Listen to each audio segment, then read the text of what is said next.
really good with the ball, no doubt about that, and also managing the team as a captain. She's done well. She also takes up that responsibility of sharing the new ball and always likes to come in from the Rahul Dravid end. Generally, I've seen her in the couple of matches earlier, and even in this match, she comes in from the same end. Probably likes that end to begin with, good confidence. But if Hubli Tigers get, say, somewhere around 150, 155, that is going to be tough for the Gulbarga Mystics. I absolutely agree. In this particular, at this stage of the tournament, it's going to be very hard for the Mystics to chase down the 150 total. Oh, Rajeshwari gets a hint of turn. That is encouraging. Quickly, Vrinda scrambles across for a single.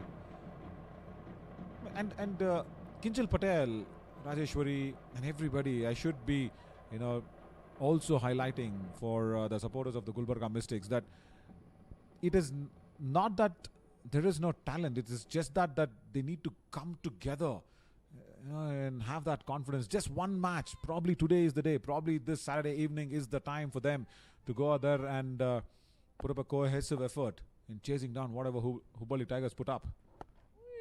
I'll give them a lot of confidence. Yeah, sure. Of course, the other thing about the Hubli Tigers, which I mentioned earlier, is they're just a very casual side in terms of when it comes to actually, there's no stress on them at all. They say whatever's happened happens. So they have that monkey off their back already.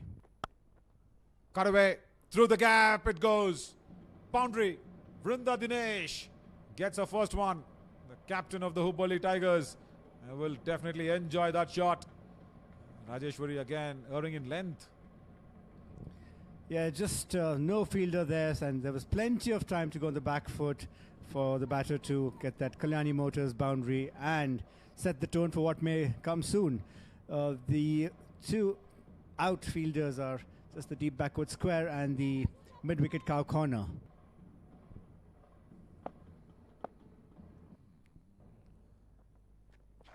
Appeal and gone! Looked really close. Vrinda Dinesh has to walk back. And it is a shocking dismissal here. Hubli Tigers have lost their skipper. And Rajeshwari Gaikwad strikes in her first over. Well, I'm kind of empathizing a little bit with Vrinda because she really thought that the angle the ball took, it's not turning big, right? It's the spinner bowling only the second over. So she thought that probably it was going to go down with the arm. No, it pitched and held its line. Vrinda, even though it was not hitting her leg or pads, she was down on one knee. It was definitely going to hit on to the stumps. Yeah, it looked a little better when we looked at that again. Yes, I think Vrinda will take no further part in this. Well, I mean, she will have to come back into her own when she bowls, and she'll be sad to be back in the pavilion so soon when she could really have given a good start to her team. But a very good comeback delivery from Rajeshwari Gaikwad just after being hit for a boundary. And I guess she bowled it a little more slower. If you look at that wicket once again, what is the biggest highlight is, one, she bowled it straighter and a lot slower. And that's precisely why Vrinda was through with the shot very early. And the ball just pitched and held its line just for a tad bit. As Nikki P is walked in at number 3. Good start. Rajeshwari says good evening, Nikki Prasad. Yeah, Nikki won't be feeling anything. I think she really knows how to go about her job. Wickets do fall regular in T20, and that's part of the reason the Hubli Tigers went big with these players, is they can have enough backup in the top order. Straight to short extra. Rajeshwari Gaikwad would be mighty pleased with her first over. 2 overs gone, 16 for 1.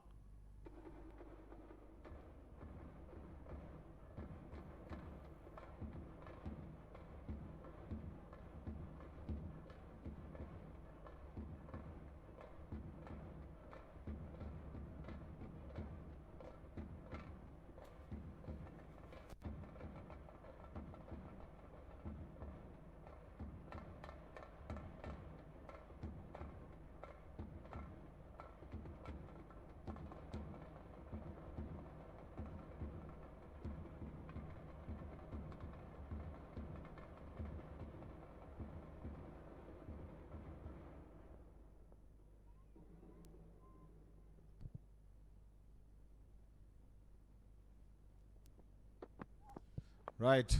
Oh, good start. Trisha into her second over. Block hole. Well, they're trying to probably manage a little loophole in the batting order with the ball maybe, but Vrinda's wicket.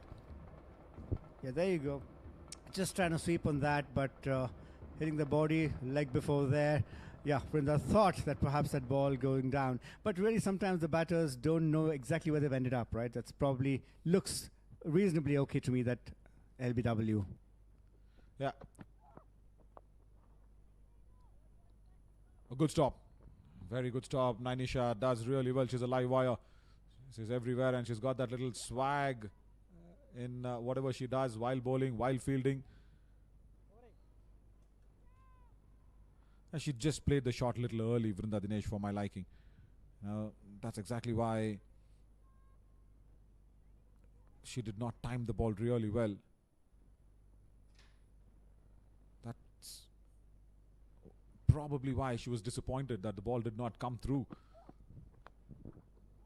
Straight to Nainisha again. And Nikki Prasad. Now, this is something that we've seen Nikki do time and again. She takes her time, but look at where Vrinda was even playing the shot. The ball arrived late and she was through with the shot just even before she saw the ball coming out of Rajeshwari's hand maybe. And that's why she was really shocked. Well, there are some coaching rules to when you sweep, but of course modern players do it differently. You want to know that the ball is turning away or it's going with the arm. Here, maybe a small error of judgment by the batter. He's walking into the shot. Oh, Nikki Prasad, there is some swing in the air here for Trisha. Yeah, the Gulbarga Mystics. They're utilizing this new ball to good effect. Just probably landing in the right area as well for Nikki P. There is deep extra now. Remember, even that shot would have probably gone straight to the fielder. There is a slip, so she'll have to make some quick adjustments in her thinking, and especially that shot selection that she went for on the previous ball. This is much better. Struck beautifully well, and it goes over the ropes. Big six. And Nikki Prasad gets off the mark with that six as well. Over long on. And just as we thought, Nikki unfazed by anything, she knows how to handle these situations. She's played for RCB earlier. Just getting it, launching into that. And she was very confident that it would go and did beat the boundary by maybe 10 yards or something like that. Totally. I think demolishing the confidence there of Trisha. It's just a good lane delivery, nothing wrong with the ball at all. Look at that for a movement. Very, very unfortunate. Yes, it was called wide. Keeper's not happy.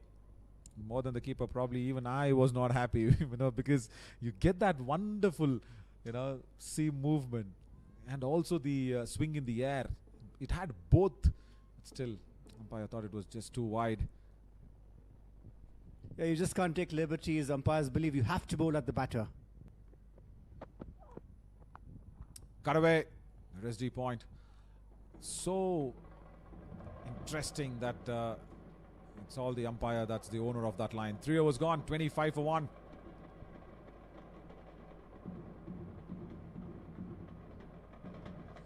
Generally, when you look at that ball that swung away, you train the bowler initially. Bowl that test match line, off stump, outside off, and then suddenly when you're in the white ball cricket, you say, okay, try and attack the stumps. But for me, I think a simple rule to any bowler, any teenager would be always attack the stumps. Don't do anything else. That's wonderful blue cloud and only a picturestic scenery right here, right opposite to our commentary box. That's exactly where it is. I think that's right out of some painters' backyard. But yeah, just coming back to painting the bowler's line. Hit the wicket every time, not top of off, top of middle and off, both I think. Well, there is of course the old adage of, make the batter play away from the body. In men's cricket, of course, as you probably see a lot of it, you see that the batters have the strength when they have width on the ball. That's criminal. Then they tend to hit it, land it into the galleries. But the women take a bit of liberties because there's probably a little less power right now, and so they experiment with just bowling slightly wide. But yeah, it can pay off sometime. Yeah, Nainisha into the attack. Oh, full toss over the top of mid-off. Wrong start, and she's been punished by Nikki P towards that long off boundary. Second one for her. Kalyani Motors, boundary number 2. Here, young Nainisha is going to have to learn the hard way, probably trying to a slower one to start off with, and that ball just over the head of mid-off. Just another Kalyani Motors boundary, helping the cause of the Hubli Tigers.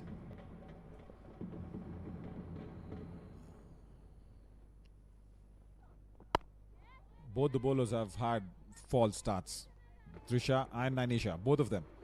In the first over we saw Trisha drifting down onto the pads and then outside off, and now Nainisha. Clean, simple, full toss. Well, yeah, let's just also remember poor Nainisha and even Trisha needs a little more experience. These are very young girls playing against some of the top players, but Trisha and Nikki have been around almost forever in the last 4 or 5 years, so it's a big learning curve for them. Good drive. That'll find the gap as well. And she'll get another boundary. This time, nothing wrong with the line or the length. It is all Nikki P's power and placement. Spot on. A lot of power from Nikki. Even the slightly moist outfield couldn't stop the ball. We thought may slow down. It's just a classic drive. Didn't need to do anything spectacular. Just get the bat there. And the fielder cannot stop that. A lovely Kalyani Motors boundary. Just beautiful setup, beautiful movement. Something Ms. Shanta Rangaswamy would love to see, and Ms. Kalpana also. They love the classical game as well. And that's what Nikki P is giving them. Now the keepers are standing up to the stumps. So this is a good change. This is a very, very good change from Soumya Verma, the keeper behind the stumps, because she's not allowing Nikki P to walk out of the crease. Yeah, true. You see that a lot nowadays. And of course, Naveen, you probably agree with me. That's the great test of the keeper, how she stands up to stumps against the spinners, especially against the pace bowlers. That's how you prove yourself. And for me, oh, she didn't take that one well. Did kept down. But I was just trying to say that if your keeper is standing up to the stumps, for me, I really want the slip also to come up a couple of paces. She's just too deep, Aditi, there in that slip position. A couple of paces up. Be interesting. In the air. Oh, turns away from the point fielder. Unlucky, but will go to the boundary. Nikki Prasad will get the third one of the over. And Nainisha will be unhappy. 4 overs gone. 37 for 1.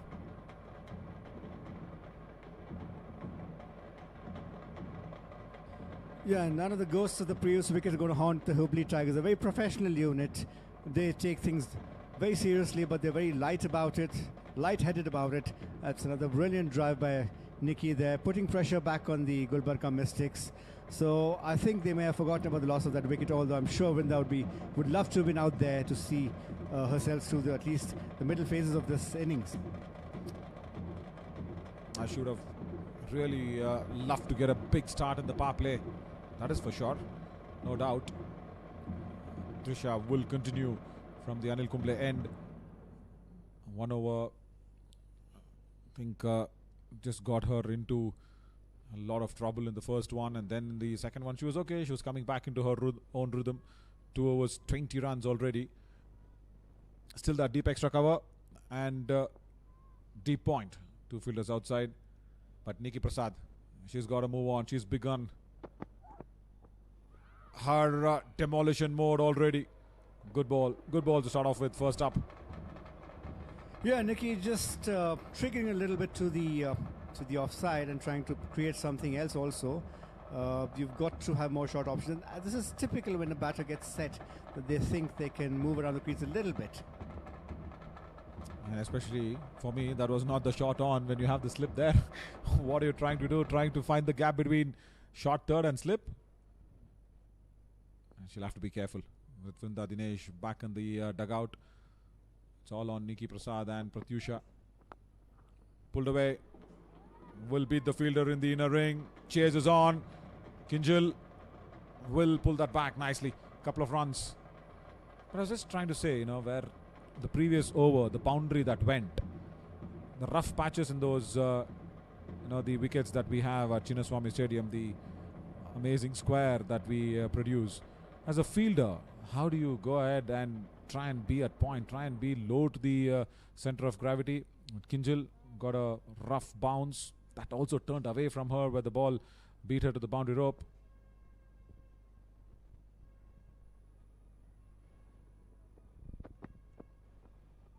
Moves away outside the off stump. She's got a bit of bat on that one. Nobody at fine leg. Brilliant chase. Aditi Rajesh pulls that one back in. Now that's a good piece of fielding. But what if you're standing at point and say Kinjal getting that rough turn?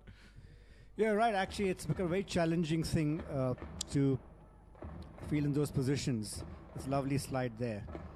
Part of the modern game. So you probably noticed that those the fielding, the way they field is different. The way they set up themselves up is different in the inner circle now. They're more in a crouching position, whereas back in the days you just walk into the ball. She also walked into that shot. I will try and show that when the ball, just tried to cut away. We will get that frame if possible. But I think, see, again, that's exactly what I was talking to even Kalpana Venkatachar, isn't it? Where you have that mindset and that fielding position, attacking the ball, trying to be low. We've spoken about the keeper trying to be low, squatting low, but I think even the close-in fielders. That's in the gap, behind square leg, and another boundary here. Wrong line from Trisha, and Pratyusha completely dislodges that bad delivery. Yeah, Pratyusha not going to spare any of those. It just flicks it away, and Kushi there, just over there in the inside of the ring, can't do anything about that. Yes, so I think you see that goes again to the boundaries. Kushi can't do much at all. Yeah, there is somebody who set the trend in fielding in the inner circle as Jemima Rodrigues. If you notice the way she's in that position, waiting for the ball to come, she's really revolutionized fielding in India. Yeah, the crouching tiger. That's what she is. Ooh, inside edge. Mighty close to the off stump. End of the fifth over. Hubli Tigers, like Vikram was mentioning, have forgotten Vrinda Dinesh has been dismissed. 45 for 1.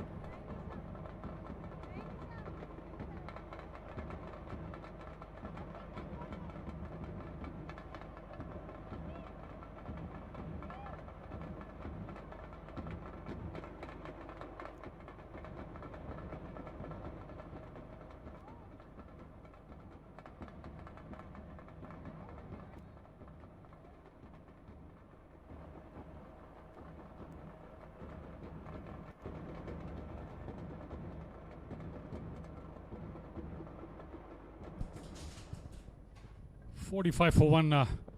5 completed. Last over of the power play. It's going to be the captain Rajeshwari Gaikwad. Down the leg, swept fine. Is there a chance for the fine leg fielder? Looks like she's just escorted the ball onto the boundary. Straight away, ball 1. Kalyani Mota boundary. Yeah, losing her line there a little bit, going down the leg and swept fine by Nikki Prasad. And the fielder had no chance there. Margin for error for the bowlers, especially during the power play with the field restrictions, is minimal. Can't afford to straight down the leg. Experience showing. Better comeback. Both Nikki Prasad and Pratyusha have got off to starts. They would certainly like to continue, though the Hubli Tigers bat deep. They wouldn't want to leave far too many for the batters to come in. So far so good. Winning the toss, batting first. Looks like a good power play. Ooh, just short of the fielder there at mid-off. Was slightly uppish there from Nikki Prasad. Good delivery there from Rajeshwari Gaikwad, but just falling slightly short of the fielder there. Slowing it up a bit. Touch slower in the air. Not to the pitch of the ball. Driving on the up. That's what you get from an experienced campaigner. Picked up her opposite number. Vrinda Dinesh slowing up that ball, going for a sweep. Touch early, missing out on the pace of the ball. And also they would rue the drop chance of Pratyusha. Aditi Rajesh putting down a straightforward chance at slip of the bowling of Trisha. Else the scoreline would have been different. With that single, Hubli Tigers complete their 50. Well within the power play. 2 more balls left. All 5 inside the ring on the off.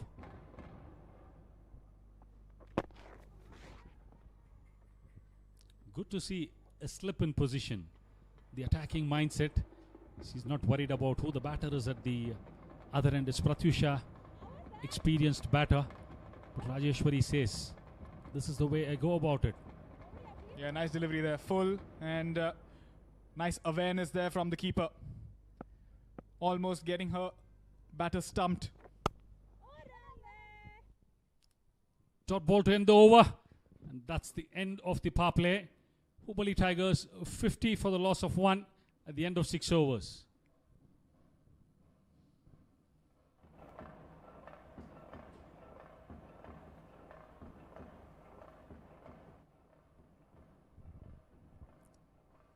Vrinda was pretty clear at the toss.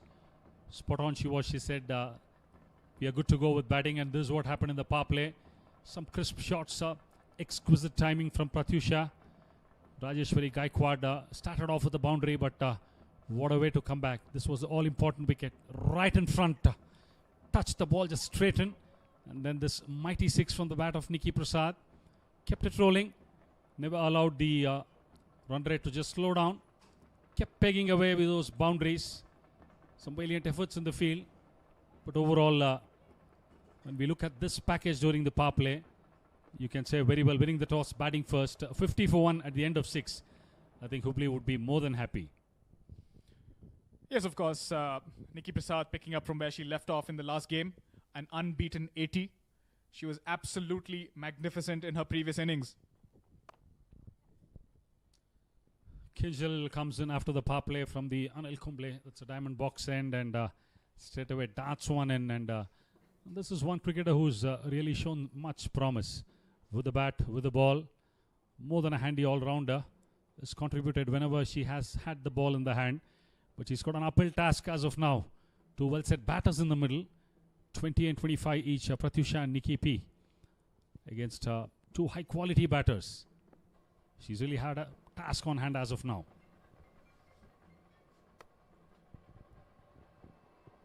That's a cycle pure Agarbati maximum. I was in the arc and hit beautifully from Pratyusha. Nothing wrong with the delivery per se. A length ball, hitting it on the up. How true the bounce on this pitch is. Comfortably over long off. The fielder was just a spectator. You can see the free swing of the arms, hitting through the ball. More like a golf swing. Hitting, going past the boundary riders. Pressure straight away now back on Kinjal Patel.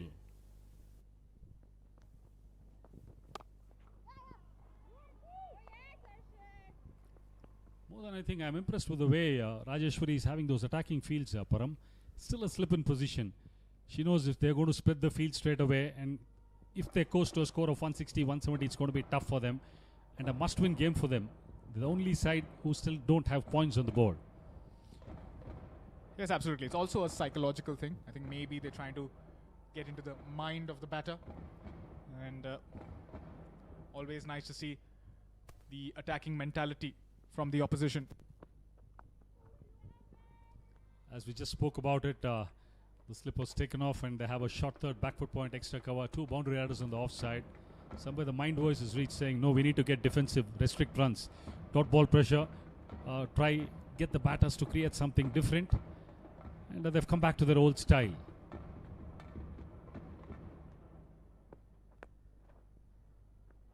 Oh, misfield. Misfield goes through the gap. Oh, good effort there. Good effort there from the fielder at long off. Saves a couple of runs. And Nikki Prasad gets a couple. A rare misfield, I would say. We've not seen much. And it's the skipper. Can the bowler give her a stare? She might say, well tried, skip. Better next time around. You can't end up being on the wrong side. And it could be your last over for the game if you're going to swear at her. That's how the game goes on. That too when your skipper is Rajeshwari Gaikwad. Can be anybody for that matter. Left arm spinner and a left arm spinner, you're talking about that. Single to finish the over. End of 7 overs. 61 for 1 are Hubli Tigers.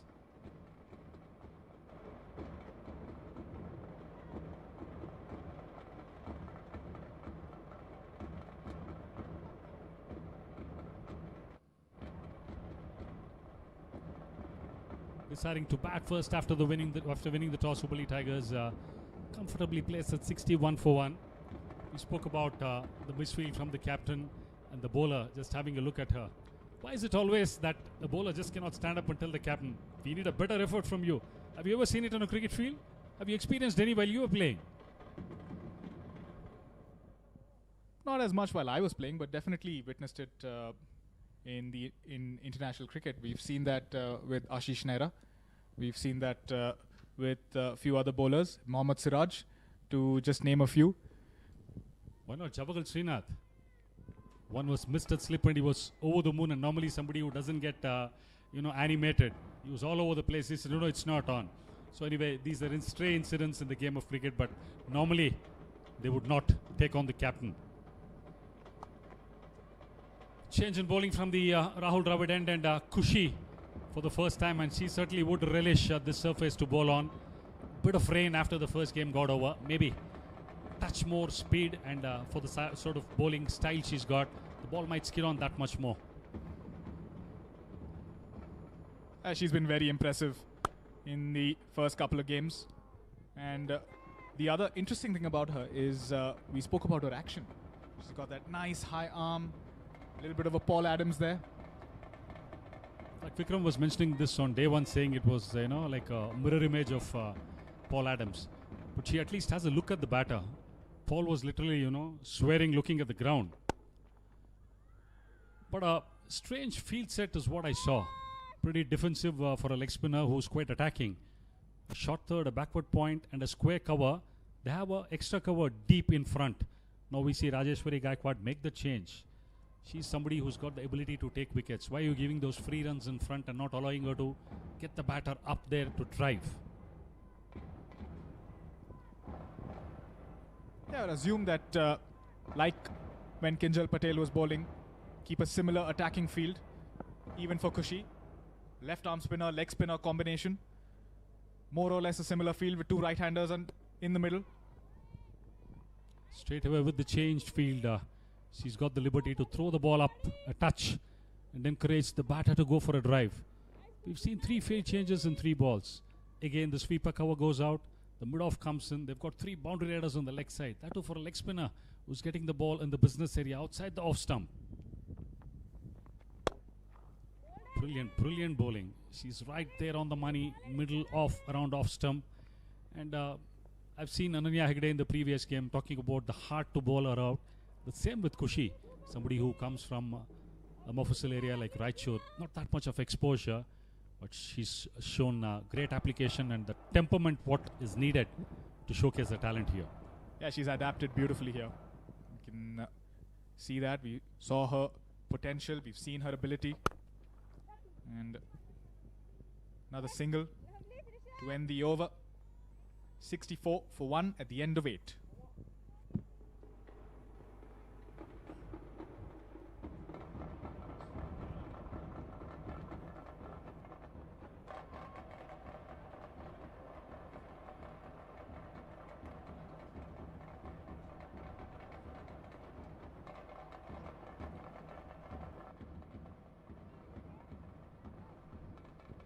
$64 for 1, 8 overs done.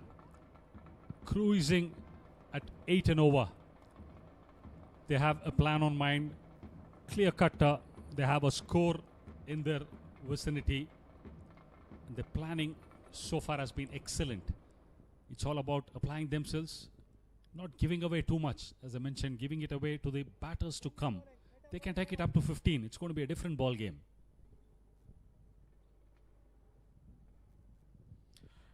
Nainisha bowling from the Anil Kumble end. Yeah, they were absolutely outstanding in their previous outing, getting to 177, but the Bengaluru Blasters chasing that.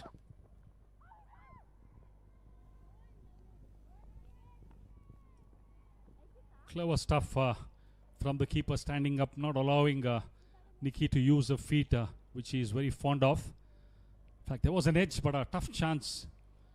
Again, 3 fielders inside the ring on the off, 2 behind the square on the leg side. Treading the line really very close. Okay, she's going to give that much of room, she's going to be in trouble. These are the lines she needs to look at. She's going to be on the stumps.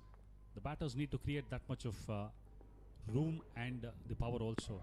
In fact, when I was going through the teams, what I found was Hubli Tigers have got the best batting lineup on paper. Why would they always want to bat first with the sort of bowling they have? Wouldn't they be comfortable chasing any target with the sort of batting order they have?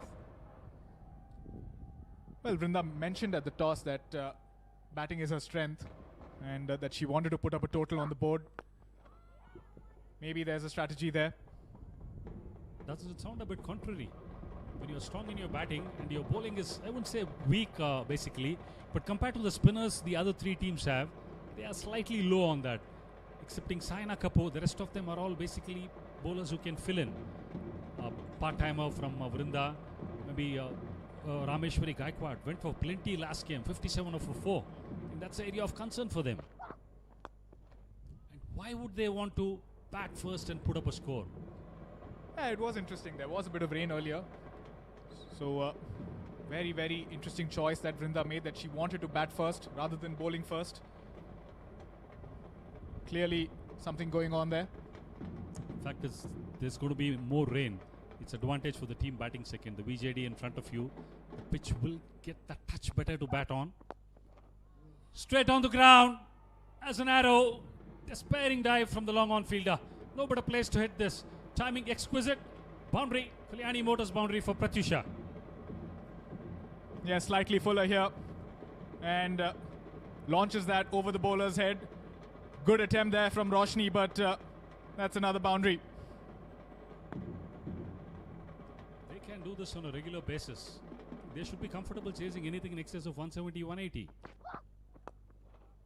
Once again, a repeat. 2 fielders converging. But this time around, the long off gets around and picks it up. Single to finish the over. Nainisha has been quite expensive. 2 overs for 20. 72 for the loss of 1 wicket at the end of 9. Hubli Tigers.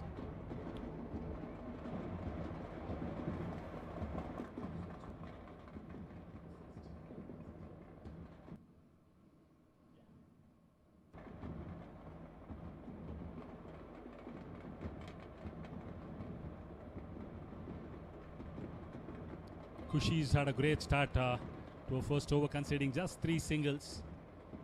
And it's about just trying to get the momentum back. This would be the last over at the halfway mark. There'll be a break of 2.5 minutes for a drink, wherein the strategies would be re-revised. And that break would really be welcome for the Mystics. Yeah, absolutely. They'll have to reassess their plan coming in after the break. And how good was Nikki Prasad in that last game? Unbeaten 80. She looks like she's picked up from where she's left off. I think that's the confidence when you walk in with a score of 80 not out behind you. A day's break, and certainly they would have regrouped for the strategy and said where did they go wrong. Certainly not with the batting, with the bowling changes, and Rameshwari Gaikwad in her last over going for a plenty, and I think she finished at 450 plus something. That was the costliest spell so far, and certainly they wouldn't want to be in a position like what they were a couple of nights back. They would have come back with different plans.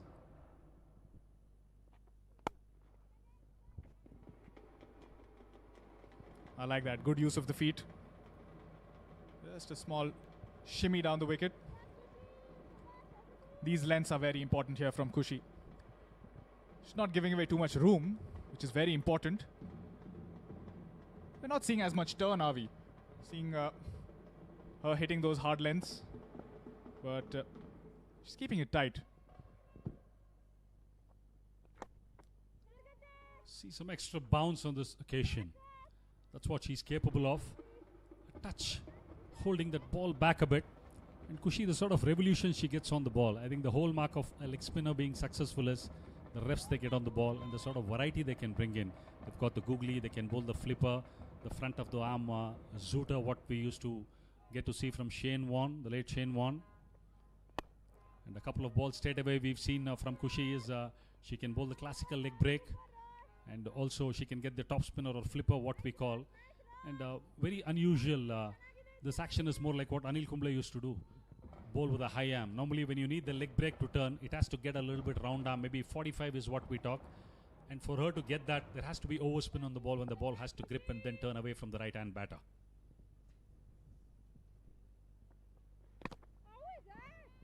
There, another great example. Full, no room there, but missing on that occasion. True, Pratyusha would be disappointed. It was a full ball. In fact, she made it into a Yorker, trying to play a different angle. Once again, to the left of the mid-off fielder. Despairing dives in two places.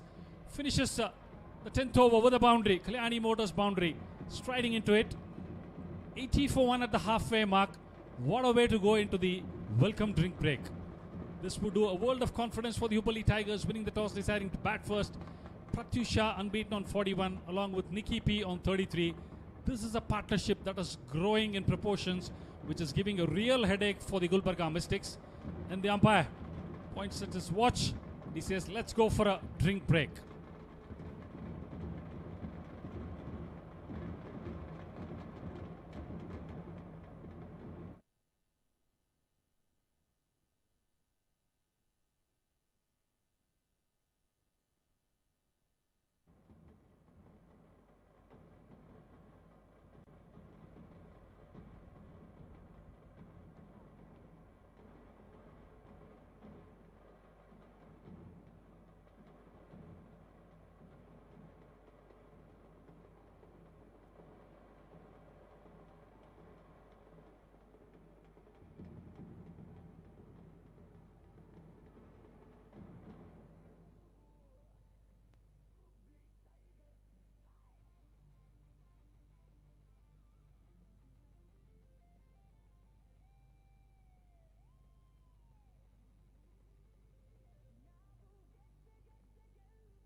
Players finish their drinks break. Srinath and Param Shah have gone to their dinner break, maybe. And that brings Vikram and myself, Navin Shaury, into the commentary box. And I think this partnership now definitely needs a break in the point of view the Gulbarga Mystics, because it is nurtured really well. 64 runs of 50 deliveries. Phenomenal partnership, because what Nikki P has done is she's come out there and made sure that the wicket of Vrinda Dinesh does not affect the Gulbarga, in fact the Hubli Tigers at all. And that is something that you always expect from Nikki P. Oh, that was that turn away ball that I was talking about. And Kinjal into the attack right after the drinks break. Gone!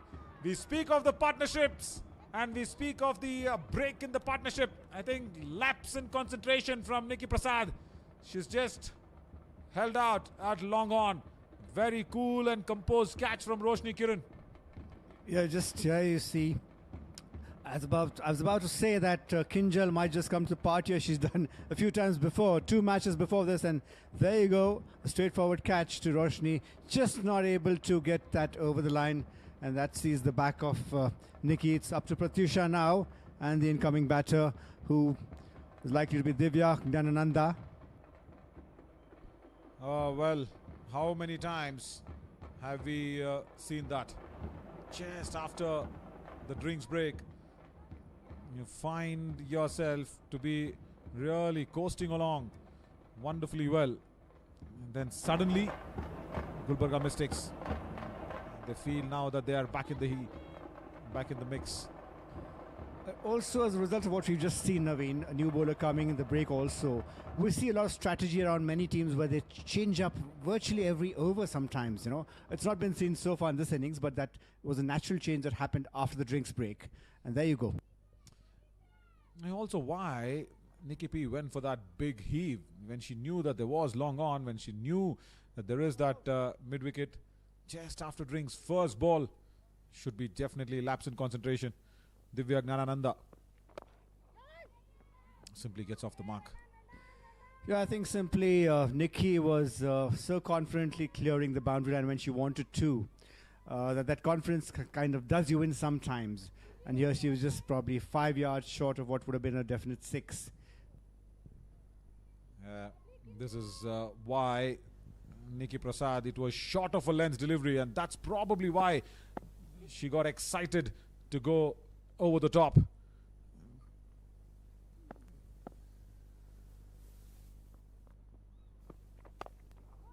Once again, you always find yourself in that situation, isn't it? Like, shouldn't be what I'm trying to say now.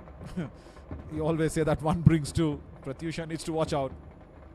Vicky, I have not told it. Yeah, we'll see what happens. In the gap, but the deep extra cover fielder does cover good ground and keeps it down to just one. What a good effort. And that is what you need to see from Prerna time and again. And there is this huge runs that's been put on the board.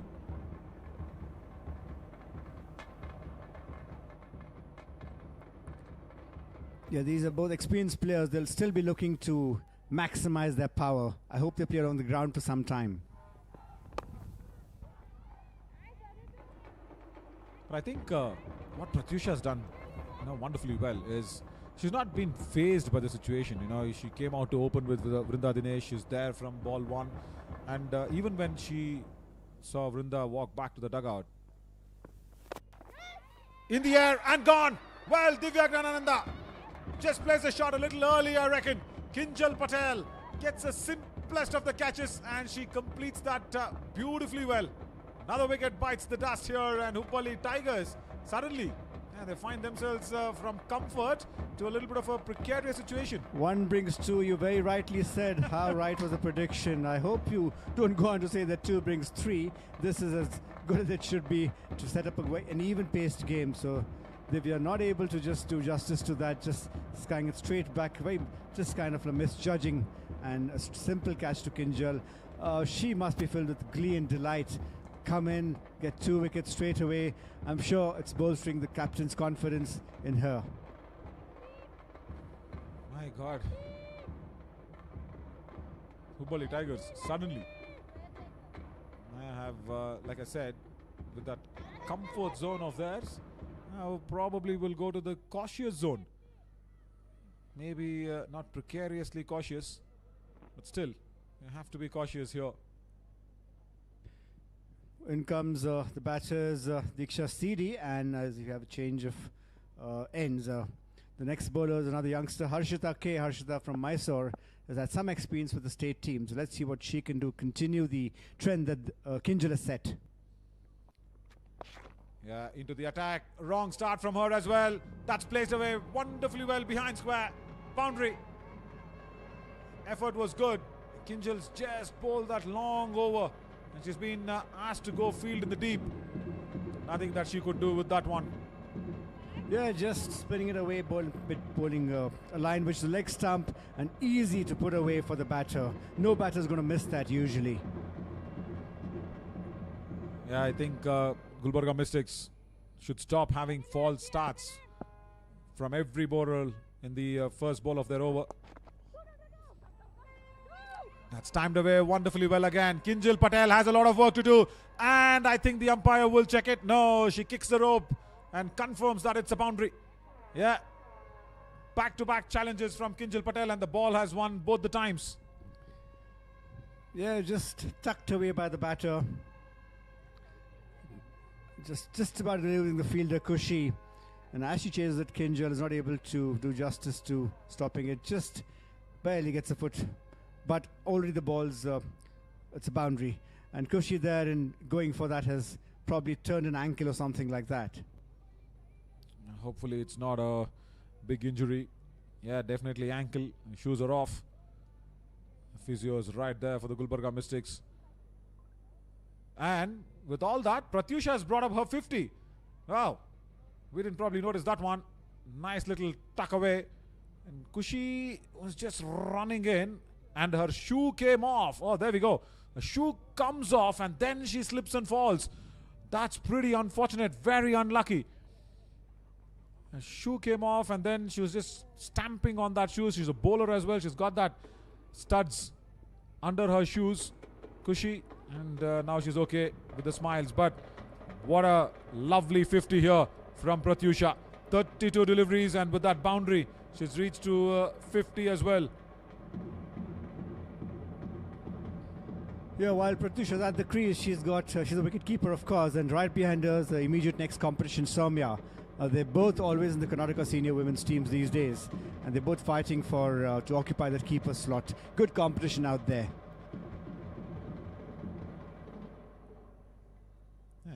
Nicely brought about one important point by you, Vikram. The competition which was underlying, you just built it up nicely. Now Kinjal has been replaced from the deep square leg. Reverse, connects well. Nobody at short third. That's running away towards the deep third boundary, and will reach the ropes in no time. 3 boundaries back to back, and Harshita in her first over is just feeling that pressure. Finally, the batters are pulling out some of those shots, those fancy shots, unconventional but effective. A bit of a risk in them, but as long as you know what you're doing and you can adapt, they are not so, they're quite safe. So another Kalyani Motors boundary here. My heart definitely goes out to Kinjal Patel. 3 deliveries back to back. It's all been she who's chasing the ball. 2 at deep square leg, now that towards deep third as well. It was Kinjal Patel again. It's probably a message that she stepped up to the plate for bowling and batting, and now that's a close one, but something expected from a fielding as well. So Kinjal is the woman of the hour perhaps today. Or rather, I would put it across saying the ball does not want to let go of her hands. Maybe. Quite right.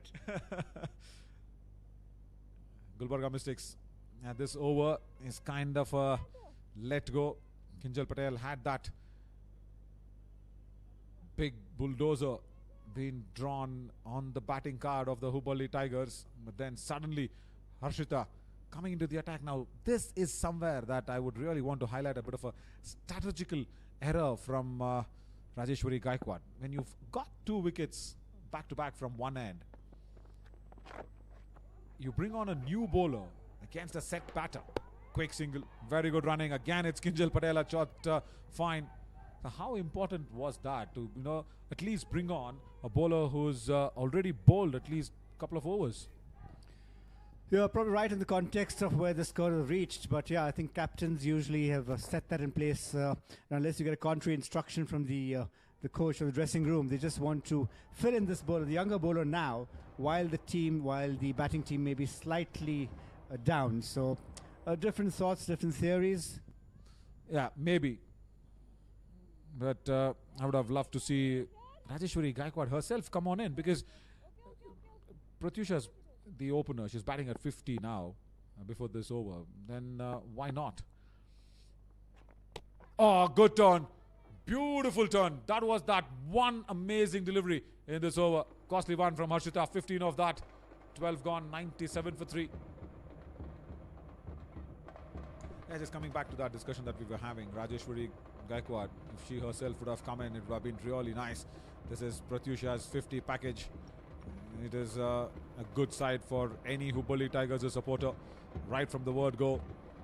In the first ball, she made sure that even Vrinda Dinesh did not feel the pinch, and even with Nikki P around, she just allowed Nikki to carry on. And then when she was dismissed, yeah, Pratyusha has shown some good character, good confident stroke play all around the ground. Look at her wagon wheel, it'll definitely show equal distribution of runs, and that was that last boundary that she scored. Amazing. And that is that 50 that she reaches to in the Hubli Tigers' setup, the opening batter. Fabulous. And now Kinjal Patel, as expected, will come in for her third. Yeah, so when you've got 2 wickets, oh, misfield at mid-off. Did not expect that one. Again, they've let that easy single away. So when you've got 2 wickets in the previous over, bringing in a new bowler from the other end, it's just like a little gamble. Yeah, it is. So some people see it both ways, you know, it works both ways. So I just thought that maybe perhaps they thought now is a good time to introduce her. As long as she sticks to a line, then she's got a good time to get set there as a bowler. But things weren't to pan out that way, unfortunately. Yeah.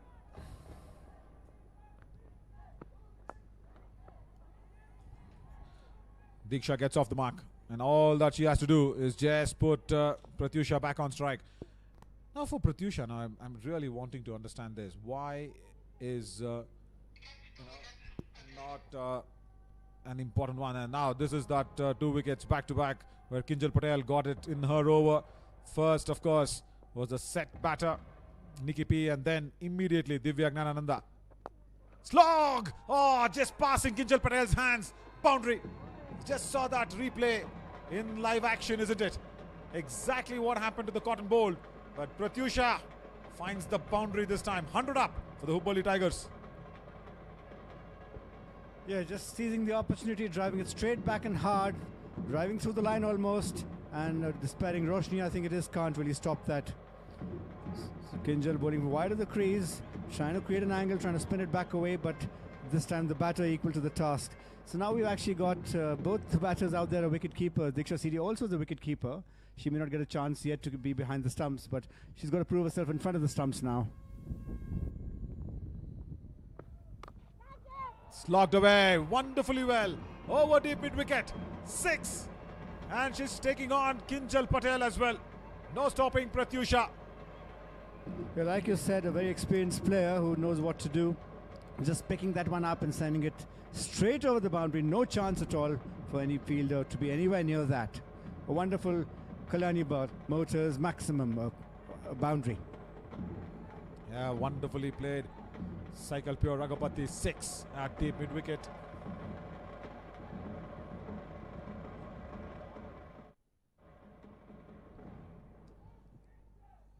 Now what is Kinjal Patel's reply going to be? Slower in nature. Wonderful. That boundary and a 6 back to back. It's really well timed, complete power in that shot, and now they've got that deep square leg and deep mid wicket right at the edge of the boundary rope. Costly over already. Quicker one. Hitting her down the leg side. She will scramble through for that leg by. It directs it. And the umpire will refer this. Is this the chance that Gulbarga Mystics were waiting for? It is Pratyusha. Amazing throw at that square that came in. Direct hit. Remember, Pratyusha was not ready for that run. It was Diksha who forced her to run because it was the last ball of the over. Quite right, and I think the excitement is all around, palpable. It seems to me to be a definite out. Very unfortunate. Just as it was building up nicely, the experienced Pratyusha could have guided the Hubli Tigers to a magnificent score, but it's all going to be down to the other batters, including Diksha Sidi now. There we see the red lights flashing even on the commentary box and even on the television umpires' box. It's out. Pratyusha, what a wrong way to go out. Single non-existent. I will not pick on Diksha because Diksha's thinking was right, because it was the last ball of the over, and if Pratyusha takes that single, she'll face strike the next over. Good thinking from the keeper herself. Good direct hit from Soumya Verma, and the red lights flashing. That is probably what the Gulbarga Mystics wanted to see, but what a good knock. 68 of just 39 deliveries. Hubli Tigers lose their real big set batter, and it is a big setback for sure. Unbelievable that things can go so very crazily unexpectable, isn't it? Absolutely sudden turn of events, but any winning team, any team which considers itself a winner, has to be prepared for these. So now let's see what tricks they can come up with, Hubli, just to motor along nicely. Yeah, it's the end of the over as well, as the pigeon just makes way. Yeah, there we go. Hey, hang on. Probably the pigeon is marking his run up, I'm sure, with the bowler. But nevertheless, it is Hubli Tigers now who've got themselves into a pigeon cage, because 2 wickets unnecessarily lost. The new batter is Shreya B. Pote. Yeah, in at number 6, Shreya.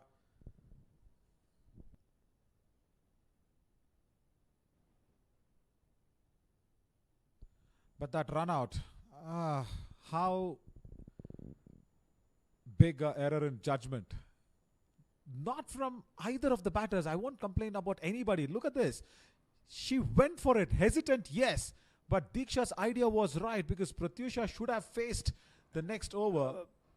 However, it's very difficult from that angle to see what actually transpired of the body language. Sometimes batters go by body language. So what was Diksha indicating? How much had she backed up? So we'll find out later, perhaps. Oh, stomping! Gone! Harshita strikes after a costly first over. Pitching, turning away from Diksha, the left-hander. And, well, Soumya Verma. She's having a good Saturday night. Run out, direct it, and now stumping. There you go, straightforward stumping. Diksha just not able to see what the ball was doing.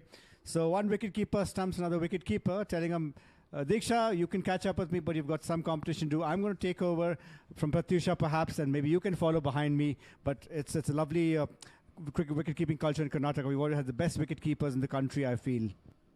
No, I'll tell you what. In the last 4 deliveries, we've all spoken about wicket-keepers. And one wicket-keeper batter for India was there in our commentary box. Kalpana Venkatachar will be really happy with the way Gulbarga Mystics have made their way back in. And I'll also probably have to say that there's another wicket-keeper in the yellow jersey who will be really happy, the head coach of the Mysuru Warriors, Karuna Jain, for their victory, the way they perform. Yeah. Happy Saturday, happy wicketkeeper day. It's a much underlooked art. You always get picked on for what you do wrong, which is hardly once or twice. You don't get appreciated enough for the number of times you actually do well. It's a thankless job. No doubt. As 2 new batters, they've got a slip in place now for Harshita. Look how quickly things change around. Well, that's life. You get picked for 3 boundaries in your previous over. The first one, you're costly. And then in your second over, you come on in, you get Diksha's wicket, and now suddenly Monica. Players surrounding her bat. We never saw this coming, and that's why I always say anybody asking why cricket is a religion in our country is because of this. You always just cannot expect what's coming your way. Pitching, turning away. Diksha just didn't pick the turn at all on that occasion. And matchups. Where is K. Srinath? Off spinner versus left-hand batter.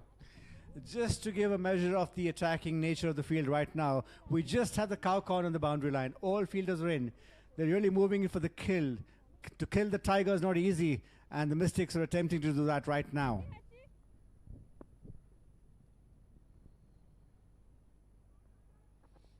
Outside edge. Oh, dropped again at slips. It's the matchup that I was talking about. Off spinner versus left-hander. Down. It's the catch goes down and Monica gets a life. Well, it's a bit of a gaff, but also there is actually the long off. But that, when you look at, this was a simple chance dropped, and I think Mystics are really, really going to do this. Harshita a bit disappointed, but what a good over. 14 gone, 110 for 5.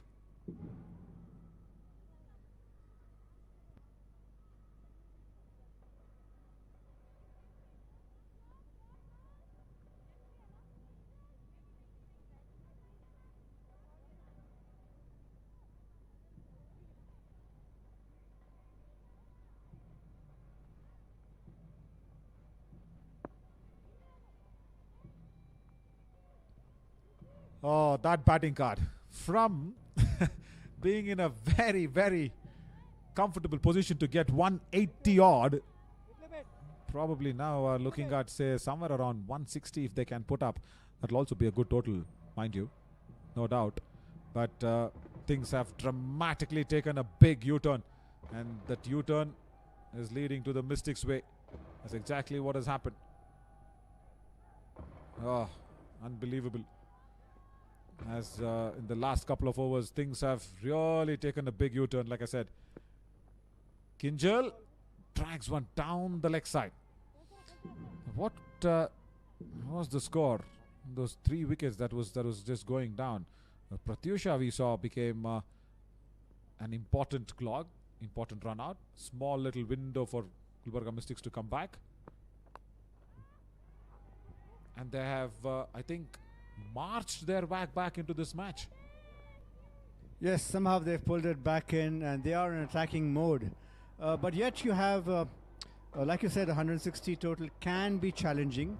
We'll just see if the Hubli Tigers can go along to that. Monica Patel has been proven effective with the bat in the previous edition of the Maharani Cup. She also represents the same side, the Hubli Tigers, so she'll have the entire backing of the management and the coach and the captain. So let's see if she can support Shreya. Shreya has had some experience playing for Karnataka under 15, so she's no new bunny with the bat. Yeah, I think last couple of deliveries, Hubli Tigers have slightly derailed themselves. This is what happened. First up, it was the run out, Pratyusha, from the straight angle. There, she was hesitant to run, and the direct hit from Soumya Verma. Back live. And then we also saw the stumping that came in. Very, very important breakthrough after that run out. Stumping. The run out was red signaled out, and then once again Soumya Verma with a beautiful way of stumping. We'll come back to that drop catch. And then immediately there was the drop catch. It was such an important spell that Harshita was in between. And Aditi Rajesh, how many times do you have to say sorry to the bowler if that happens? 5 times, 10 times? Or write an imposition maybe. Yeah, just on that run out, I'm going to sit on the fence on that one. There was, Diksha was backing up very well. Yeah. And there was just a little bit of a look up at the partner. So sometimes I think you just have to just go with the flow and say it is somewhere in a neutral position, or we can't really blame any particular batter. Yeah, that's exactly what I said. Because see, in Diksha's mind, it was all about, see, listen, that's a last ball. You take a single, face the next over first ball. Pretty obvious thoughts. Pretty sane thoughts. But I think it just went against her will and wishes. But Gulbarga Mystics, now it's a golden opportunity for them to pull Hubli Tigers under 160. And 160 also is huge, mind you, with the way Gulbarga Mystics have batted in this tournament. Nicely punched off the back foot. They'll have to build a partnership, and to take you to the next 5 overs until 20 overs, I'm trying to say 160. K. Srinath will probably have his number in the head, and Param Shah will join him in the commentary box.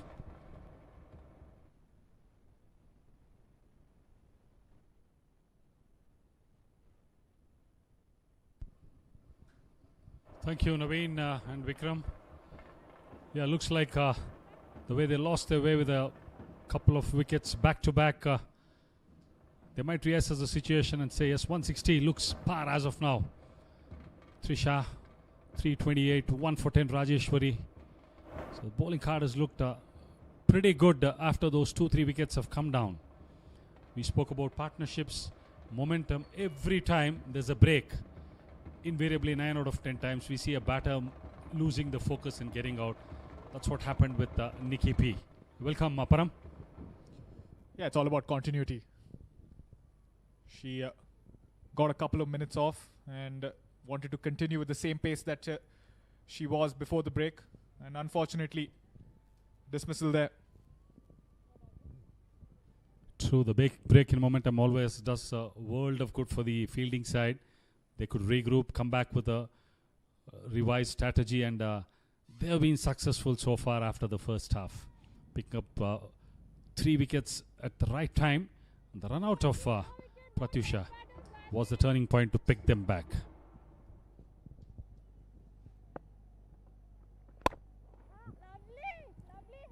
Yeah, a couple of crucial wickets there. Even the cotton bowled from Kinjal when she got Divya G out, and the crucial run out of Pratyusha. Very, very crucial wickets there. A split second hesitation. She just, a small handbrake applied in the middle cost her the wicket. We see that once again. There you go, just a stutter. But you need to really give credit to the wicketkeeper. Between the batter and the stumps, she had to line it up. Outstanding piece of fielding from the wicketkeeper. Straight on the ground this time, over mid-off. One bounce, boundary, the first one for Monica. Yeah, just a shimmy down the wicket for Monica Patel. Harshita tad fuller there. And no turn. Plays that over mid-off and sails away for a Kalyani Motors boundary. Good use of the feet by Monica. Didn't allow the ball to grip and turn. The mid-off was inside, and going with the turn was the key to the shot. This time around, pull. Does she find the fielder? Oh. One more spilled chance. It's a night of drop chances for the Mystics. Yeah, Nainisha out there at deep mid-wicket. She didn't time that, Monica Patel. And what should have been a sitter has been dropped. Timing too early, not getting a stable base and having a good look at the ball. We've seen 3 drop chances, 2 in the slips, 1 our deep mid-wicket.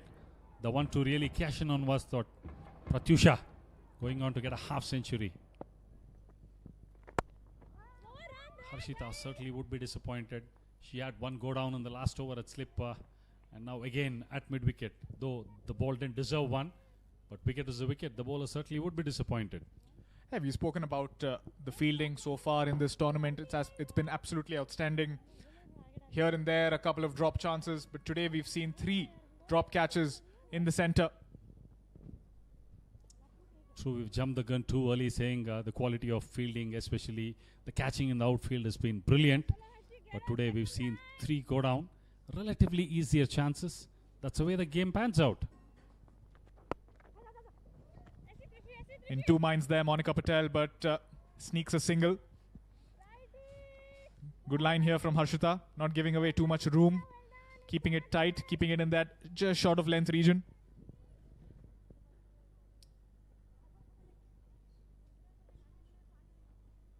Though she did go for plenty in the first over, made a strong comeback by picking up the wicket, bowled that ball beautifully, just dipped on the batter and turned away from her. Really, she would have been proud of that wicket. The simple stumping for the wicketkeeper. Pulls would be happy restricting that just to a single we were talking about, and a casual piece of fielding, a misfield, and turns back for 2. Sloppy work in the field by Gulbarga Mystics. These are the drop chances. The first one, Aditi Rajesh puts it down. Second one, a tough chance diving forward. Half chance you could say. But this one, a regulation catch. Right in the breadbasket, putting it down. And this one, the last one we saw of Harshita. Nainisha absolutely had no control over a body movement. The reason for these, maybe Hubli Tigers could have been a lot more in trouble. 124 for 5 at the end of 16.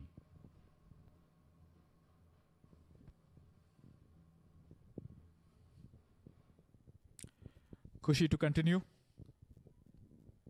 And she's been very decent. 2 overs, 11 runs, not giving away too much. It's going to be very crucial for her to finish the death overs, rather the final leg of the innings, on a high. 7.75 is the current run rate, and the projected score it is 155. Shot and pulled. The short mid-wicket fielder was a touch in the game. Timing of the jump, but once again too, anticipation, awareness. The deep mid-wicket fielder had ample time to just cross over. The urgency is seen now in the Hubli Tigers batting. At one point in time, they would have thought 170, 175. They had the same issues when they did that couple of nights back. Again, no timing at all.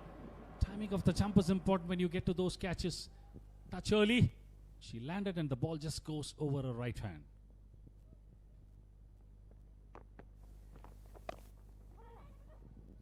Yeah, things would have been a little different had Pratyusha still been there. We're looking at a projected score of 156. Maybe we could have seen 160, 170, maybe even a 175.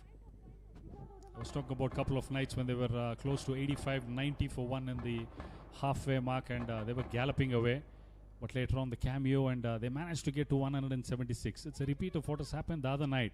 Comfortable they were with Pratyusha and Nikki Prasad at the crease. The loss of Nikki, first ball of the 11th over, applied the brakes back, and Mystics back in the game now. Once again another misfield. What's happening? What are we seeing? And the misfield results in 2. Very, very casual approach here in the field. These extra runs in the field is what can cause a lot of damage for the Gulbarga Mystics.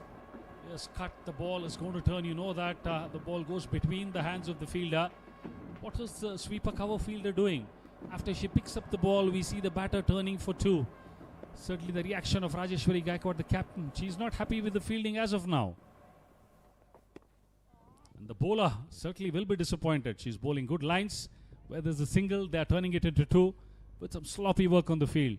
Rajeshwari Gaikwad knows that she has the chances. She had the chances, but certainly they're not latching onto it. These extra runs could prove to be costly for the Gulbarga Mystics. And this is a must-win game for Mystics to stay in the race to get to the top 2. Each team plays each other twice, and the top 2 qualify for the finals. In case Mystics bite the dust today, it's almost they're halfway out of the tournament. That's something they need to keep in mind. An opportunity for them to make a comeback today, and once again picking up a single right under the nose of the fielder in short mid-wicket. Fielding is just getting that much untidy. End of over number 17. Hubli Tigers are 130 for the loss of 5 wickets.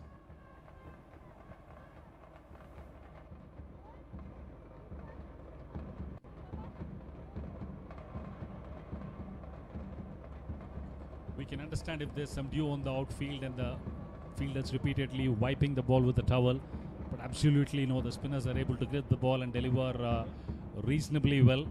But what is happening to the fielding? Is it pressure catching up with them? It's a must-win game. They know they need to get those 2 points. Is that working too much in the back of the mind? Yeah, it could be nerves. It could be they need to get those 2 points, secure that victory, and pressure building onto the Gulbarga Mystics.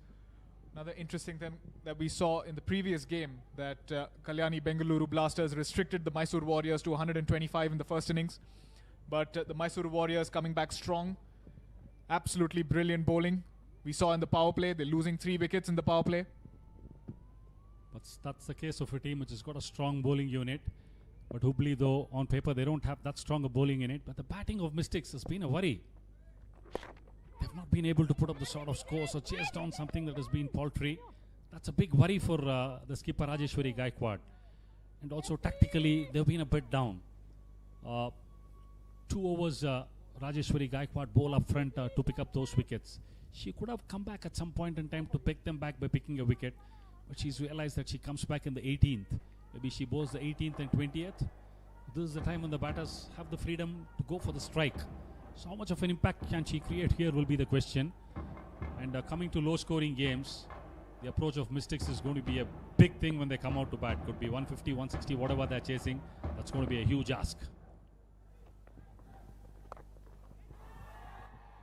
Swept and swept beautifully over that square leg fielder.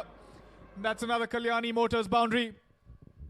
Speaking about pressure, the freedom for batters at this point in time.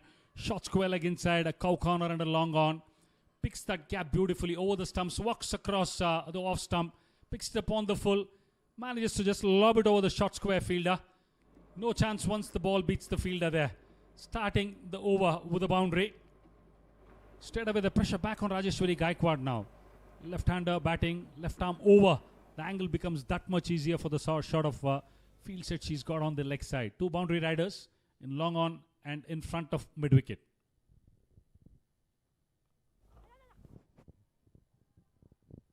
Good running this from the 2 batters out there, Monica Patel and Shreya. Very important to keep rotating that strike, keep that scoreboard ticking. Build the pressure back onto Rajeshwari Gaikwad. Whenever I speak about partnerships, always a wicket falls. But it's my duty to tell them that that's a small partnership building. And this is very important for this partnership to continue because they're striking the ball well. They've spent some time in the middle to assess what the conditions are in the middle. How superstitious are we with that commentator's curse? That's a word I think that should be banned. Commentators should never say it's a commentator's curse. How often have we got that wrong? We say something and the exact opposite thing happens. 10 on 10. That's the strike rate we have. 100 is the strike rate we always play in. So we look at a bowling change and we say, could this have? But it goes the other way around. Yeah, what goes to the player's mind is something different, and we sitting here trying to analyze the game in a different way. Yes, Rajeshwari Gaikwad was a touch disappointed at the toss. She said they also wanted to have a bat first. So the mindset is all that makes the difference. Change in field. We have the square leg back now. A better field set for the angle with which Rajeshwari Gaikwad is coming in. 4 inside the ring, all of them almost square of the wicket. Long off is the lone boundary rider on the offside. Smart bowling. Keeps it full. Back to the bowler. Dot ball to finish the over. 137 for the loss of 5 wickets. 2 overs left in the innings for the Hubli Tigers.